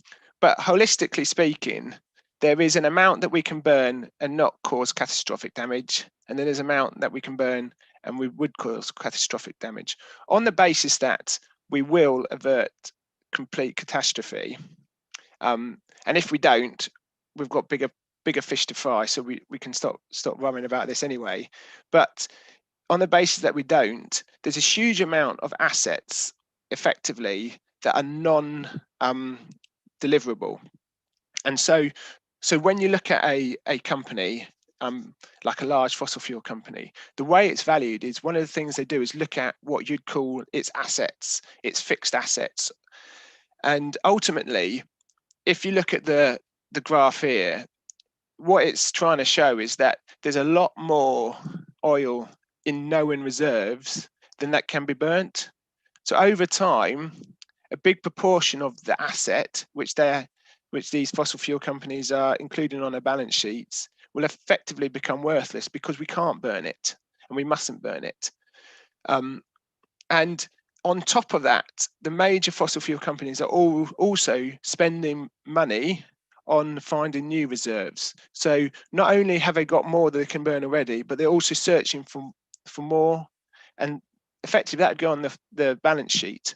On top of that, there's a huge amount of fixed assets, which again are valued on company balance sheets, which will become worthless over time. So if you think about an oil refinery or big oil pipes, over time this will be a problem. The point of this slide is ultimately the final sentence, which is suggesting that there's $1 to $4 trillion worth of discounted global wealth loss. Yeah, so that is a mind-boggling number. And whilst the West Yorkshire Pension Fund is big like that, and it's not exposed to that whole risk, what I'm saying is it's a huge amount. And then the second point is, so this is the reality of what's going to happen in the future, and is already happening now. Yeah, and so because of necessity, yeah, policy and technology is changing, and this is really crucial part to understand, because the biggest risk to fossil fuel companies, in my view, is what I'd call geopolitical risk. So if as the major economies of the world transition away from, or require transition away from, oil, this is be called regulatory risk, and so that would have an impact on price. So often the way equities are valued are very short term, but if regulation changed, that price would come down, particularly if it was negative towards fossil fuel companies. So what's the time frame here? So in terms of there's 2 points here, see, policy and technology. So I'm going to tackle policy and then the technology. So on the policy, this is a timeline, and I think the point here, which I'm trying to say, is the timeline is actually medium term. It's not long term. Policy changes are coming, and policy changes will have an impact on a value of assets held by the West Yorkshire Pension Fund, specifically values of fossil fuel companies. What exact changes will happen at each of those points, I don't know. But the point of this slide is to try and help you understand that this isn't a problem that's going to happen in 2035 or 2045 as we get up to the 2050 Paris Accord. It's something that will start impacting on values, in my view, in the mid 2020s. Okay. In terms of technology, disruptive technology, and this is also an important point. And when you transition from one type of technology to another, this is again a big deal. And how does that work over time? And I guess one of the key questions is, when is peak demand? Okay, so when is the maximum amount that people are going to want of a particular product? And the reason this is important is because if you imagine over time, over the last sort of decade, there's been what I'd call a price premium to have green energy. So if you want to use green electricity on your in your house, you have to pay a premium. So you have to pay extra to have green electricity. And so that means that the market remains predominantly fossil fuel driven, because because it's cheaper. That's the reality of the capitalistic world that we live in. And however, once that price point changes, so the green energy becomes cheaper than the fossil fuel energy, the transition away from fossil fuel will be remarkably quick, as I'm sure you can appreciate. And the signs of that happening are really quite prominent. So the West Yorkshire Pension Fund, to its credit, invested in one of the first non-subsidised wind farms last year, because that transition is happening. The image on your left is actually from a few years ago, predicting early 2020s in terms of when peak demand will be. The picture on the right is actually BP beginning to recognise that actually this is coming, and this is coming soon. And that is a really important point. So this is a major oil firm recognising that peak demand is coming. And so my next slide is just trying to illustrate why that is important. So this is two pictures of East Parade on the 5th Avenue in New York, 13 years apart. Right, and you can see that horses, and this is a bit of a tangential argument, I recognise that, but horses, their peak demand was in 1910. So the peak demand for horses in New York was 1910, but by 1913 there's hardly any horses. So you can see that the demand for horses increased, and then it fell off a cliff. And again, I just note this this time period again, that 1910 and 1913. And another illustration, if you will, is a similar thing happened in the coal industry. As many people are aware, UK coal didn't survive, which in many ways is a shame for the jobs, etc. But the reality is, this happened suddenly. UK coal carried on for a long time, and then suddenly it went insolvent. And then it's really important question is around, okay, so I believe that we need to do something about the climate emergency, and I believe that fossil fuels are part of the problem. So what? How do I change that? And there's, I guess, most people, in my view, I've come across, agree with those first 2 points. The question is, how do you then deal with that? And there's two main schools of thought here, which is one is engage and one is divest. And I'm just going to tackle on why I think divest is the right approach. And the first is just a practical argument. So if I were to think about McDonald's, for example, again, this is it's trying to be an illustration.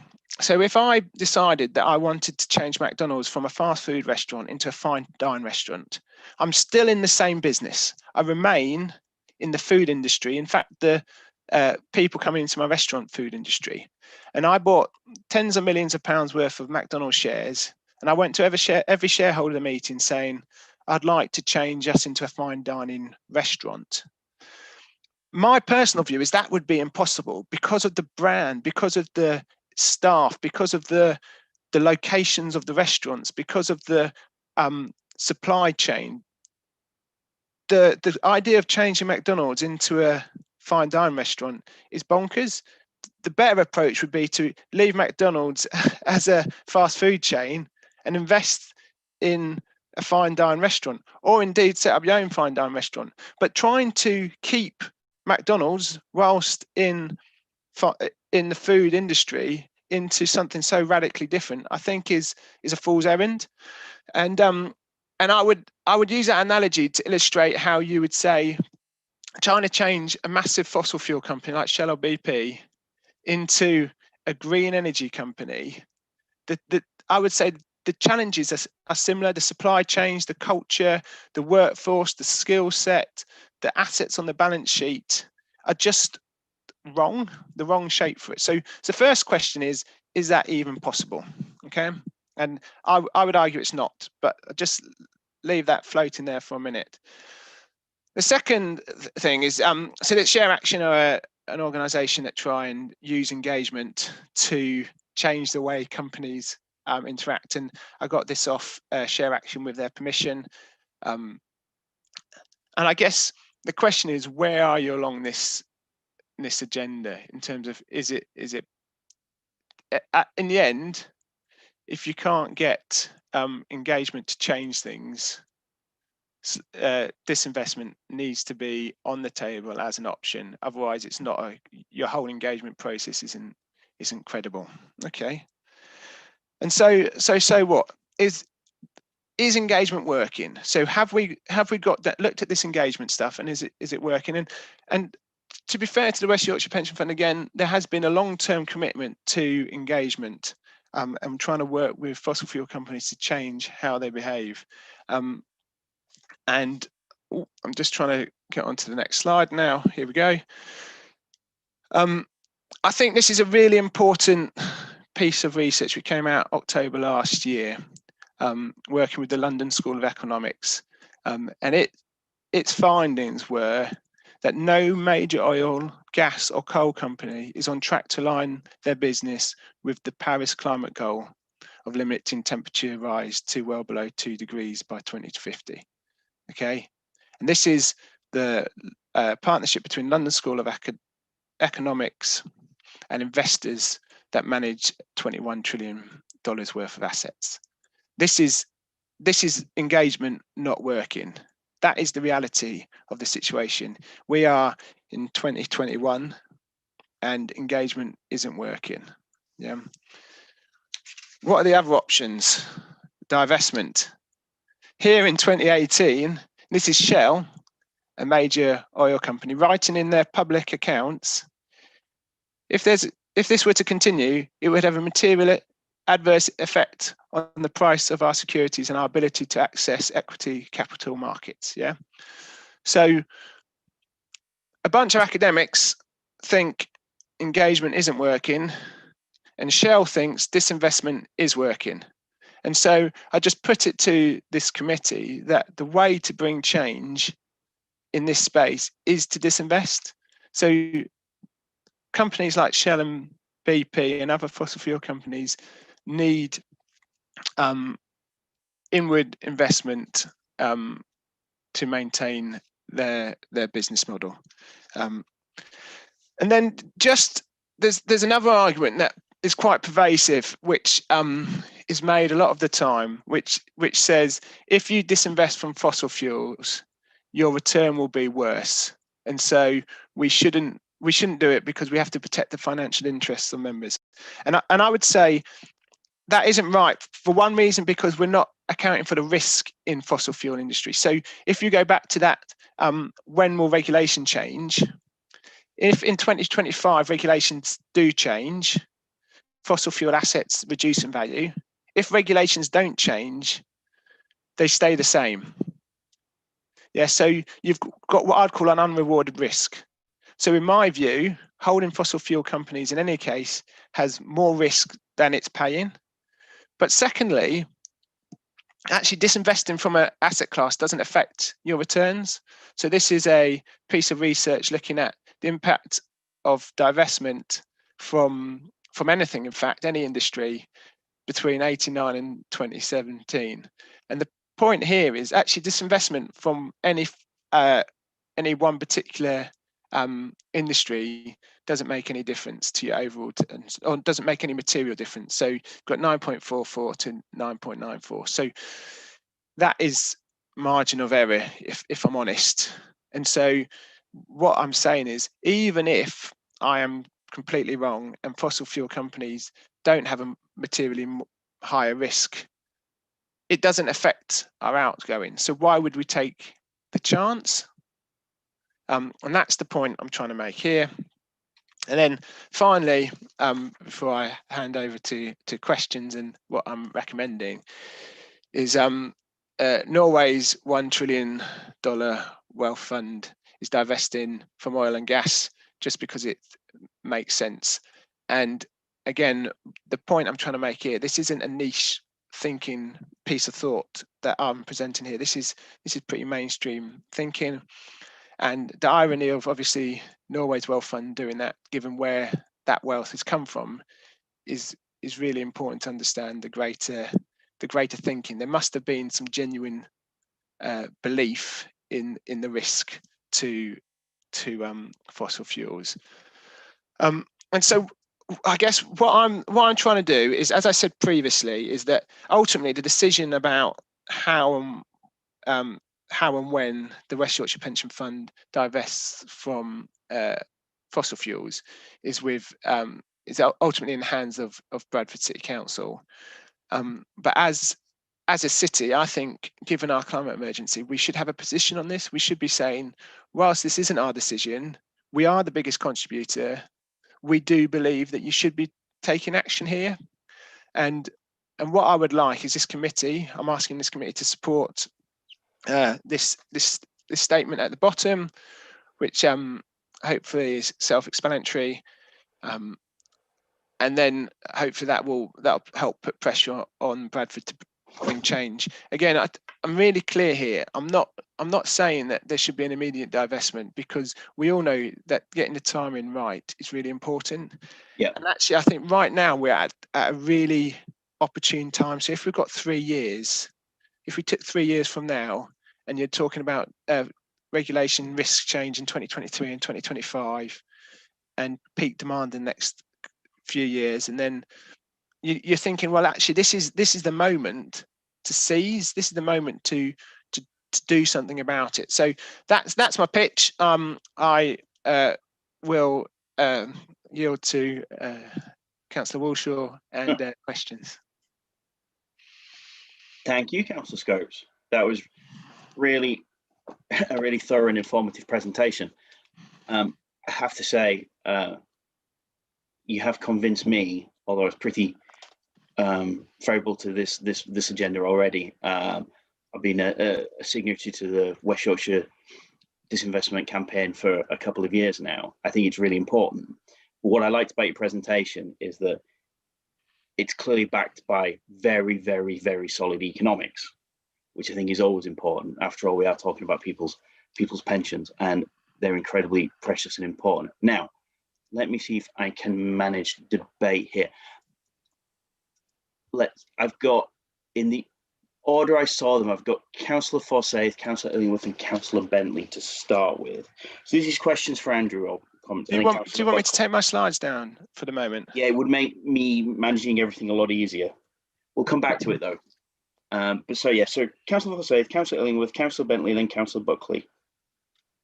Right, thank you very much, Councillor Scopes, for coming along with an extremely excellent presentation, really putting everything in its context. I'm fully aware that the investment of pension funds is a very complex issue, but this matter really needs to, to have been sort of looked at in the detail you've given it to us all, which is fantastic. I haven't really particularly got any questions.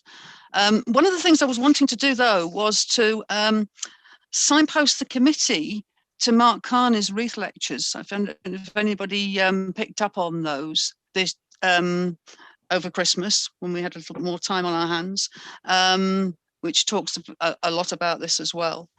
The other thing I wanted to highlight was the delayed COP26 talks are going to be so crucial at the end of this year. But actually, it's very interesting, isn't it? Because of the coronavirus, they have been delayed a year. Another year for us to actually really focus on the other emergency. We've got the climate emergency. Also, there is now going to be a different president in the White House as well. And had COP26 actually taken place last November as it was planned, it may have been rather different. So the COP talks in 2015 were very crucial to us looking at the 1.5 degree rise. I was interested, can I just ask one thing though, of Councillor Scopes, why it was 2 degrees rise that was on your slides rather than 1.5 degrees rise is the only question. But I just wanted to flag up these other points, if you like the context. I actually think that COP26 this year is going to be absolutely crucial, and especially thinking about investments and the fossil fuel industry generally. But I'm interested about the 2-degree rise rather than 1.5. Thank you. Thanks, Councillor Foss. I was just managing an invasion of small people at that point as well, into a front room. Yeah, I think the point about COP26 is really important. History turns on small details, and the not so small detail is the very different White House team that's going to be in place in about 2.5 days, which is enormously relieving for everybody. I think COP26 last year could really have been a disaster that perhaps threatened a lot of our futures, and that's not hyperbole either, is it? So just, Andrew, what's the point of the degree rise? What's the so the degree rise is around the research that I've had available to me, okay, if I'm honest. So if you just look at this slide, clearly I didn't do the research behind this slide, okay?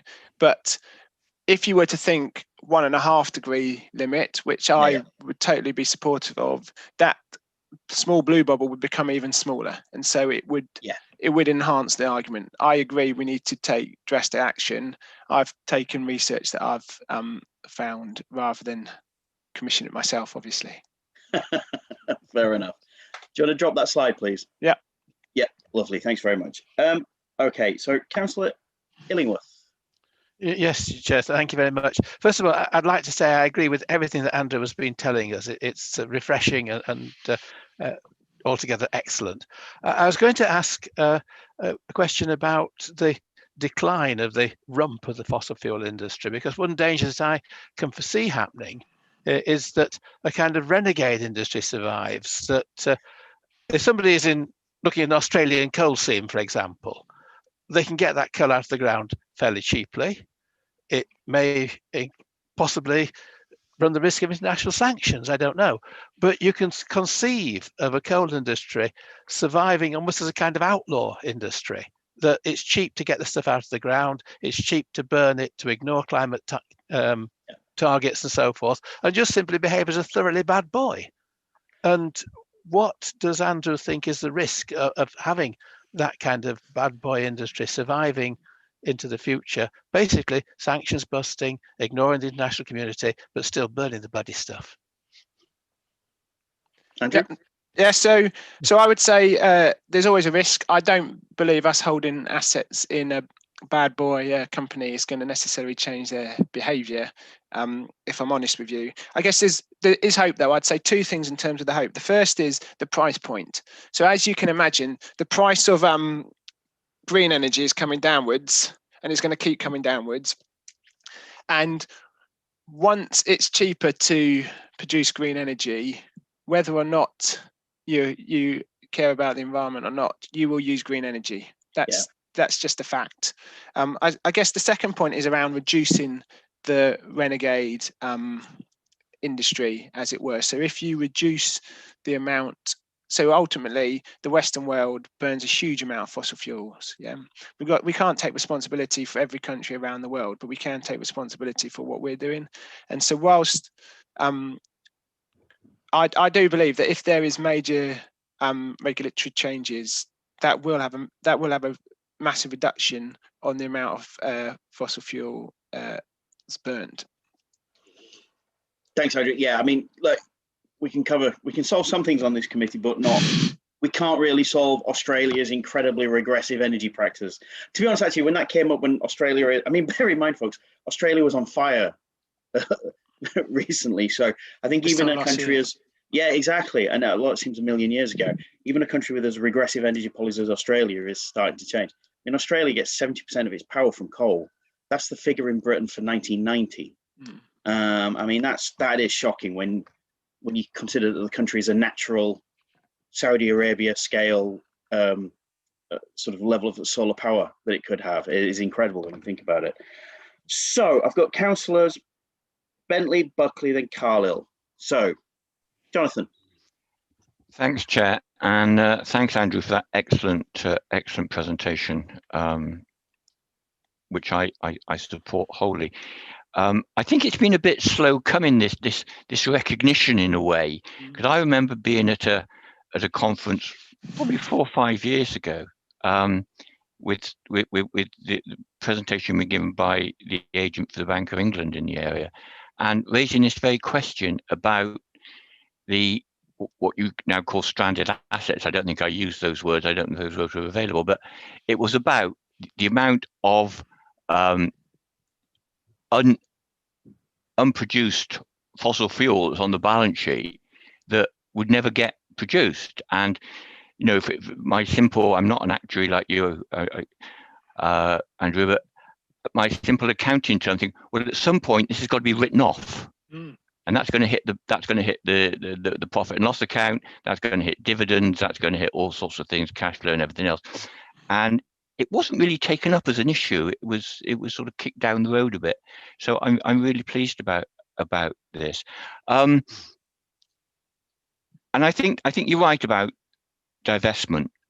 It is difficult to turn around. I mean, we've seen the problems that BP are having. BP are trying to present themselves as an energy company and a green energy company. Put in charging electric car charging points in their filling stations, and it makes the point that that's their asset, a filling station. How do you turn that? And just put in electric charging points doesn't really do it. So I think we're absolutely right about that. I think John's point, Councillor Illingworth's point about sort of I think if you've got a company that doesn't have that big legacy of stranded assets, so you have someone saying, right, I'm going in for a quick enterprise move, and fracking started like this a bit, didn't it? And it still is a bit like that. You don't necessarily. They're building up a bit of reserves, but they're mainly opportunists and enterprise operators. So they go in, they do some work, ruin the environment, cause a lot of problems, and move on. And hopefully, with the change of government in the US and everything else, there may be a change on that. So yeah. Now my final, I've got a question. The final is West Yorkshire Pension Fund is big pension fund, etc. But in the scheme of things, is a small area, and I know we can only do what we can do. But is there a bigger movement that we can be part of? Because this issue that we've got in West Yorkshire Pension Fund must be replicated in virtually every pension fund across the country and across the world. And everyone must have seen this, lots of clever people like Andrew, seeing this within pension funds. And is there a bigger movement we could be part of to do this? Okay, thanks, Jen. Thanks again, Andrew. It was terrific. Andrew? Yes, great. Thank you. Those are really informative questions, Councillor Bentley. And I think you're right. There has been a slow recognition. And if I'm honest, that recognition isn't yet the majority view in the West Yorkshire Pension Fund's investment panel. That's the reality of where we are. And that is one of the reasons why I'm here, to try and articulate the view in a public forum and hopefully put pressure across the West Yorkshire authorities, in particular Bradford, to change position. I think in the past there's been this belief that whilst this obvious problem exists, there's been a belief that if there's engagement, that will change the fossil fuel companies. So if we tell the fossil fuel companies, actually, you've got a real big problem here, they'll say, oh, yeah, you're right. I'll do everything I can to change it. And the West Yorkshire Pension Fund is part of a Climate 100 group, so 100 of the biggest pension schemes around the world. And their primary task as a group is to engage with fossil fuel companies or companies to change what they're doing. So here, get us a climate tracker, tell us how you're doing, etc. And I guess whilst I sympathise with that view set, I guess what I'm saying today is that, okay, you've tried that, it clearly hasn't worked. We need to change course. Engagement hasn't worked. That is why I focused on that argument quite a lot, because that is the argument of the institution, a lot of institutional pension funds, and so I think we need to lead the way as West Yorkshire Pension Fund, and I think over time more people get on board with that, and we need to change from the Climate 100 trying to engage to the Climate 100 saying we're done with this. Yes, but I recognise it has been a slow burner. Yeah, indeed it has. Councillor Can I come back on a minute? Oh yeah, sorry, Jonathan. Yeah, of course. It's not really coming. It's something else I just wanted to mention, and I just forgot. I thought that last slide about the Norwegian Sovereign Wealth Fund was really important, because the comment on there was, this is not really about climate issues. This is about getting better returns. So, and I think when we put forward arguments for divestment of fossil fuel industries, it's got to be, and this is the point Andrew's making, I know, but it's got to be on that basis. With all due respect to Anne and the Green Party and everything else, it mustn't be seen as necessarily from that point of view, because we can actually get it through purely on the economic arguments, and that brings a lot more people with us. Yeah, absolutely, and that's why we need to make the case. Yes, you said, Councillor Bentley. I won't repeat it. Good, excellent. Because I am mindful of time, and I have a lot of people wanting to come in. So I've got Councillor Buckley next, then Councillor Carlisle, and then Councillor Midgley, then Councillor Mulheron. Yeah, thanks, Chair. And I enjoyed that presentation, actually. I thought it was extremely interesting. And I understand entirely the logic of it. I just had one or two questions, really, as we went along. And Andrew started his whole presentation by talking about the phrase best financial interest.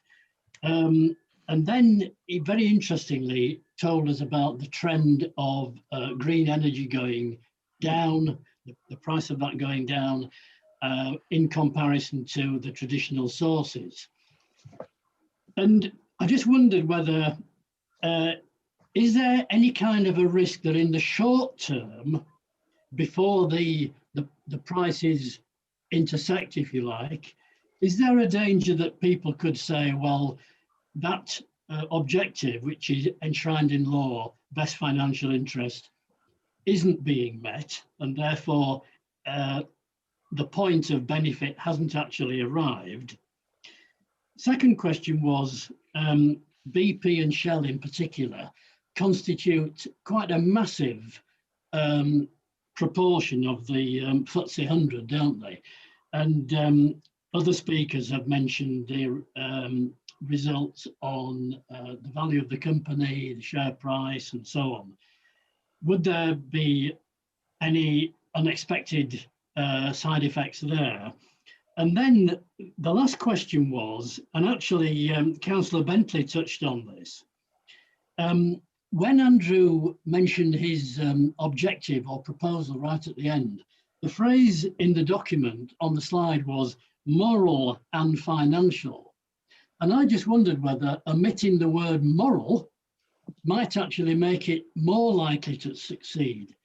In other words, does the word moral give people the opportunity to say, well, they're saying moral and financial because the financial argument doesn't stack up? Andrew, do you want to? Yeah, I'd love to. Yes. So those are really insightful questions as well, Councillor Buckley, so thank you for them. The first question around best financial interest in short term versus long term. I would say clearly with any equity asset, equity is just where you hold shares in a company on the stock exchange, generally publicly listed shares. There is a huge amount of volatility, which means the value goes up and down over time. And the pension fund, and if you're a short-term investor, that's really, really, really, really important, because if I want to access cash tomorrow, how volatile or how much it's gone up and down today and tomorrow is important to me. But if I want to pay a pension in 30 years' time, the bigger risk for me is whether, not whether I get an extra 5% over the next 3 years, it's whether I've missed a 20% fall in 3 years' time. And so as a pension fund, it's absolutely fundamentally important that we look long term rather than short term. And so I can't sit here in honesty and say in the next year or next 2 years will fossil fuel companies outperform the other industries. I don't know the answer to that. It's my belief that there's unrewarded risk, so risk that you're not getting extra return for in fossil fuel companies, that over the long term will mean that that's negative. But on top of that, as I said in my presentation, that research shows that over the long term, even if I'm wrong and there isn't unrewarded risk in the fossil fuel industry, it probably won't have any impact in the long-term returns, because that's just the nature of how equity works. And there's that piece of research between 89 and 17 to demonstrate that. But it's a really valid point, and that concern, and I guess the concern I have is, whilst we don't have a plan. So currently the West Yorkshire Pension Fund has around, it's got less than £1 billion, but last time I checked it's something like £900 million worth of fossil fuel equities. That might have gone down with in the last year or so, if I'm honest. So, but the point is, if we hold that until the last moment, there's a risk that we can't get rid of it quick enough. Yeah. We're saying, if we predict it's going to go to the dogs in 25 or 28 or 35, whenever it is, if we hold it until that point and then we miss it, that's a problem. Whereas if we gradually divest now, I'm saying the research suggests we won't have any long-term impact anyway, and we're definitely avoiding that. And so I think that's really important. I think that's the key question you had, Neil. In terms of the moral point, sorry, go on, Councillor Buckley. Right, that's exactly the point. Yeah, moral. Yeah. Yeah, the moral point. I guess I've always been trying to build my experience of bringing change is building a broad coalition of people who can agree with you. And with my actuary head on and with my pensions regs hat on, I'm like, this is the financial argument that really matters to me. But it's also about building broader support. So a lot of people who write to me aren't interested in the finance. They're saying, I don't care about whether it's good or bad financially. I just care about the moral issues and the ethical issues. And so the reason both are in there, it's about building a broad coalition of support. But you're absolutely right. We've got to be really clear here that the rules require the pension fund to be focused on finance, and we need to be focused on finance in our arguments. Thanks, Andrew. It's really helpful. I mean, I agree. I come from it from at least initially a moral point of view, but the hard economics are very much in disinvestment's favour now, and that's what will sort of, like you said, build that coalition of support. Got quite a few speakers to get through, so conscious of time. I don't shorter answers. I understand. Well, I was trying to do it diplomatically, Andrew, but yeah. And not just as members to be concise, but I don't want to curtail debate on this. It's really important, but if we could keep things pithy. So, Councillor Carlill. Thanks, Chair. I'll be as quick as I can.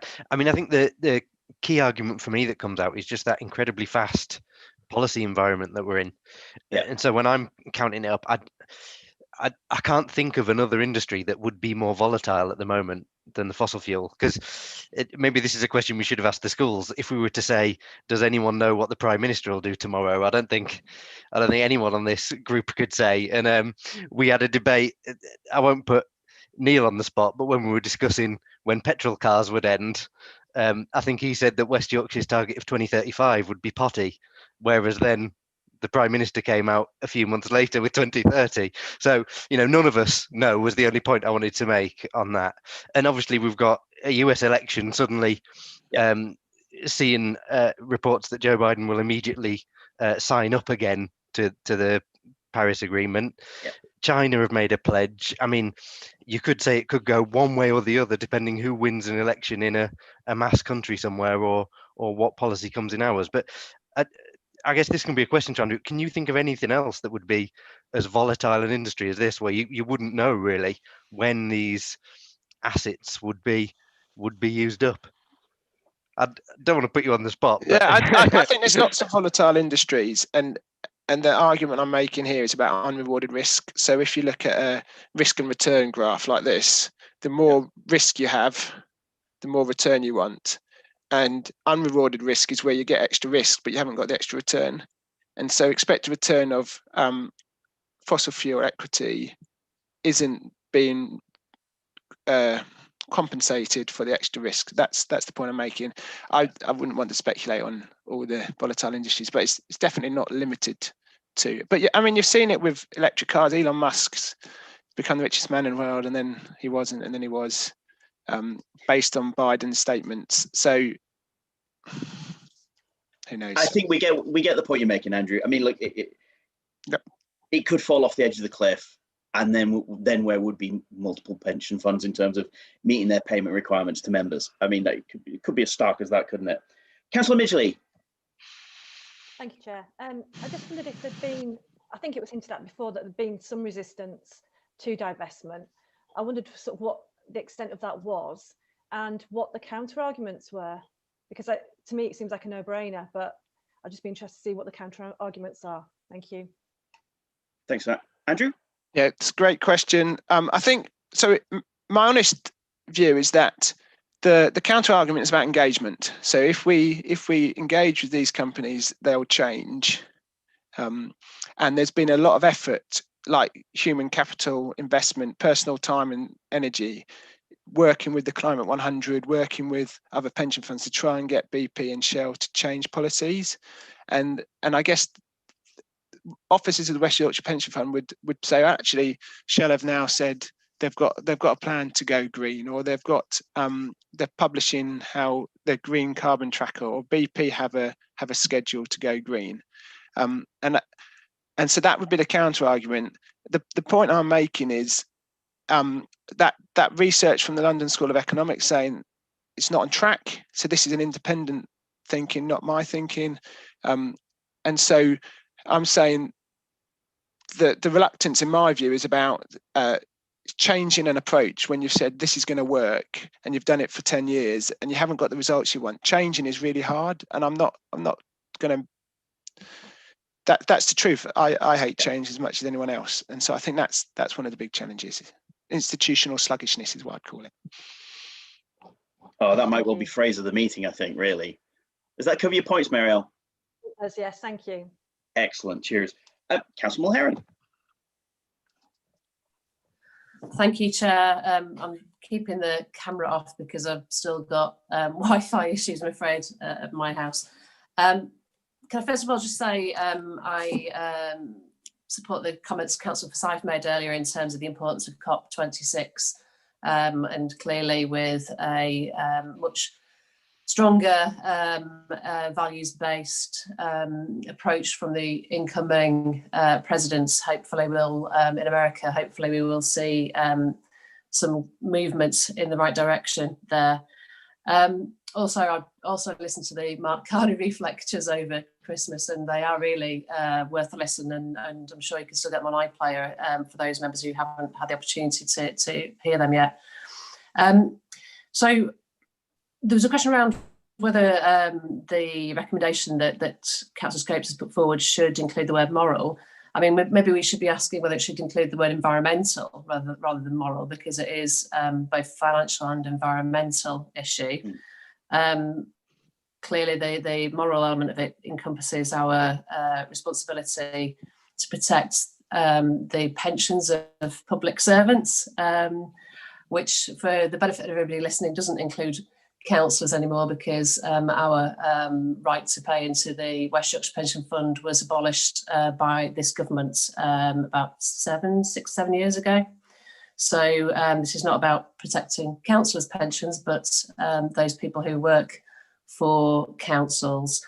I remember having similar discussions when I was leading for public health with the pension fund, trying to get them to disinvest from tobacco products.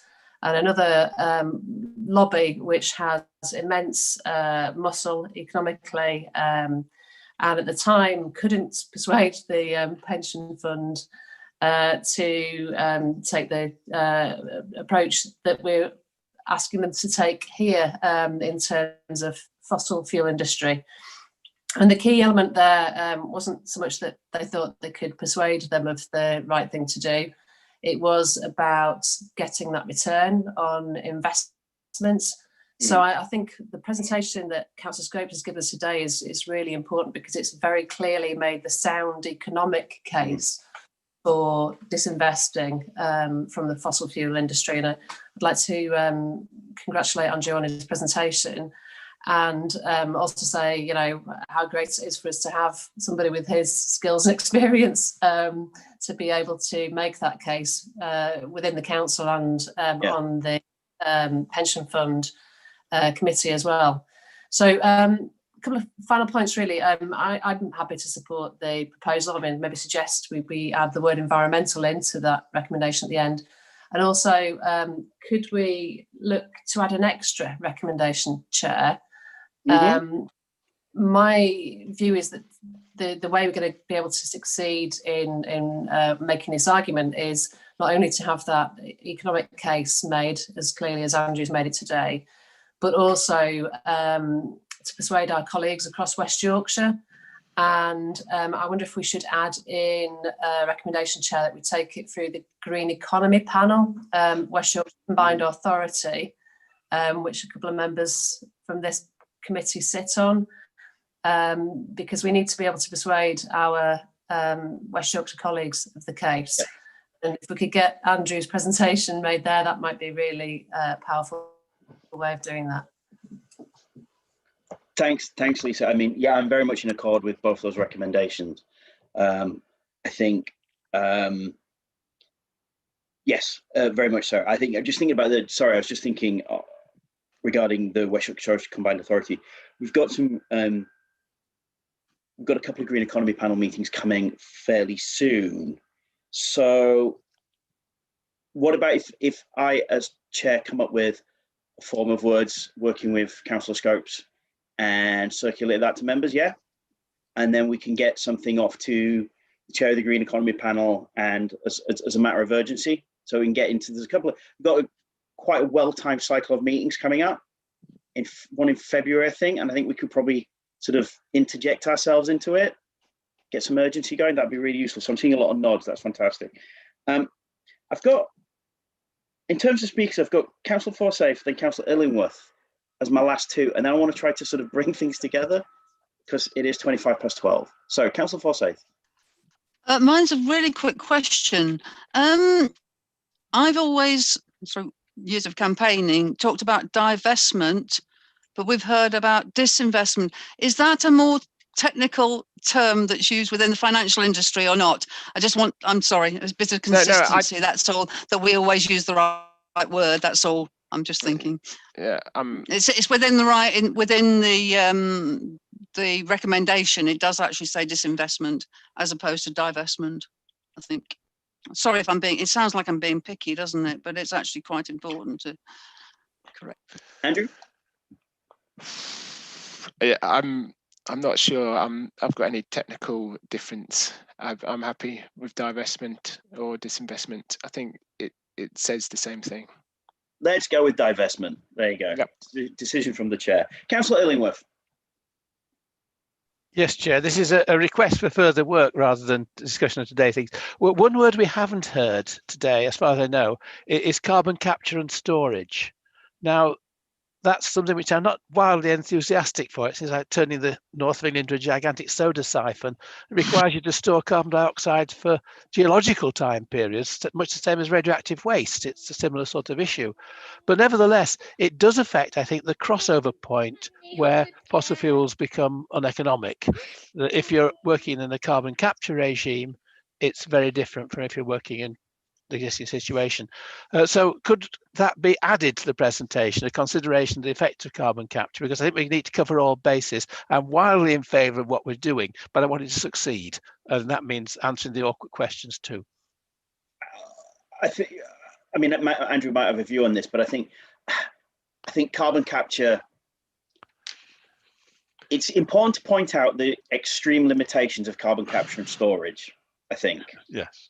Because it is a very limited technology, and having been involved in discussions at a WICA level regarding carbon capture and storage, regarding brown hydrogen versus green hydrogen, that kind of thing, advocates for carbon capture storage tend to be people from the existing fossil fuel sectors who just really just want to be keeping the glory days going that bit longer. And I really think it's for every pound invested in carbon capture and storage is a pound that's not going into actual renewable energy methods. Like, for example, producing an actual green hydrogen economy for Leeds and for West Yorkshire and for the region. You know, it just detracts from that, John. I just don't want to. But before, I think we should be prepared to point out its limitations if people bring it up, and I'm sure Andrew is more than capable of doing that. Right. On that note, after covering an awful lot of ground, and I think everyone's had their views aired, and I think no one's doesn't agree with Andrew's presentation in his recommendations, as far as I can understand. Now, Councillor Mulheron's come up with a couple of additions that I very much endorse, which is adding environmental to the statement. Andrew, could you bring up your, sorry mate, could you bring up your final slide? Excellent. So, Councillor Mulheron, where did you want environmental inserting? I think she wanted, instead of moral, is that what you said? Is it moral, environmental and financial risk? Is that what you wanted, Lisa? Hi. Sorry, my Wi-Fi, you really broke up there, but I think you were asking me where I was. Have we put it in the right place? But sorry, environmental, yeah. I mean, to be fair, I think the things that are going to sway this are the financial and environmental argument, and you know, it's Councillor Scope's original recommendation. So I don't want to suggest we remove moral, but I think it's probably the least important in terms of the arguments there, in terms of environmental and financial arguments, is my personal view. Just put them in different order. Just rearrange the sequence. Yeah, I put the financial one first because I think you're making a very strong financial case, and then. Yeah. Okay. Well, look, let's not live edit Andrew's presentation. I think the point's made, and he can make the appropriate edit. So the other recommendation was that we have an extra recommendation that we make the case. We support Andrew making his case to the West Yorkshire Combined Authority, with specific reference to the Green Economy Panel. So are we in accord with that? Can I see everyone's, Andrew, can you stop sharing? It's all right. Lovely, thank you so much. Everyone's okay with that? Yeah, Councillor Carlisle, you've got your hand raised. Oh, hang on. Oh my gosh, right. Councillor Carlisle first. I think we're all agreeing with you, Chair, weren't we? Oh, right. Oh, I fantastic. thought that was a vote.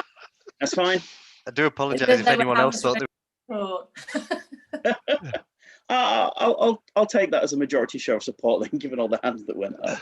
Okay, so we're all comfortable with those recommendations. So I think it's probably time to wrap things up. So thank you very much, Councillor Scopes, Andrew, for that. That was excellent. Very much supportive of your work there, and obviously we've got that extra recommendation as well. That's fantastic.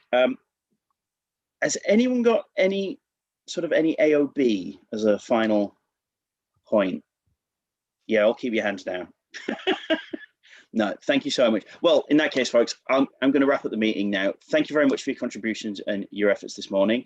Councillor Buckley, did you want to say something? Okay, no, that's fine. Right, well, in that case, thank you very much, and I'm going to close the meeting. Stay safe, everybody.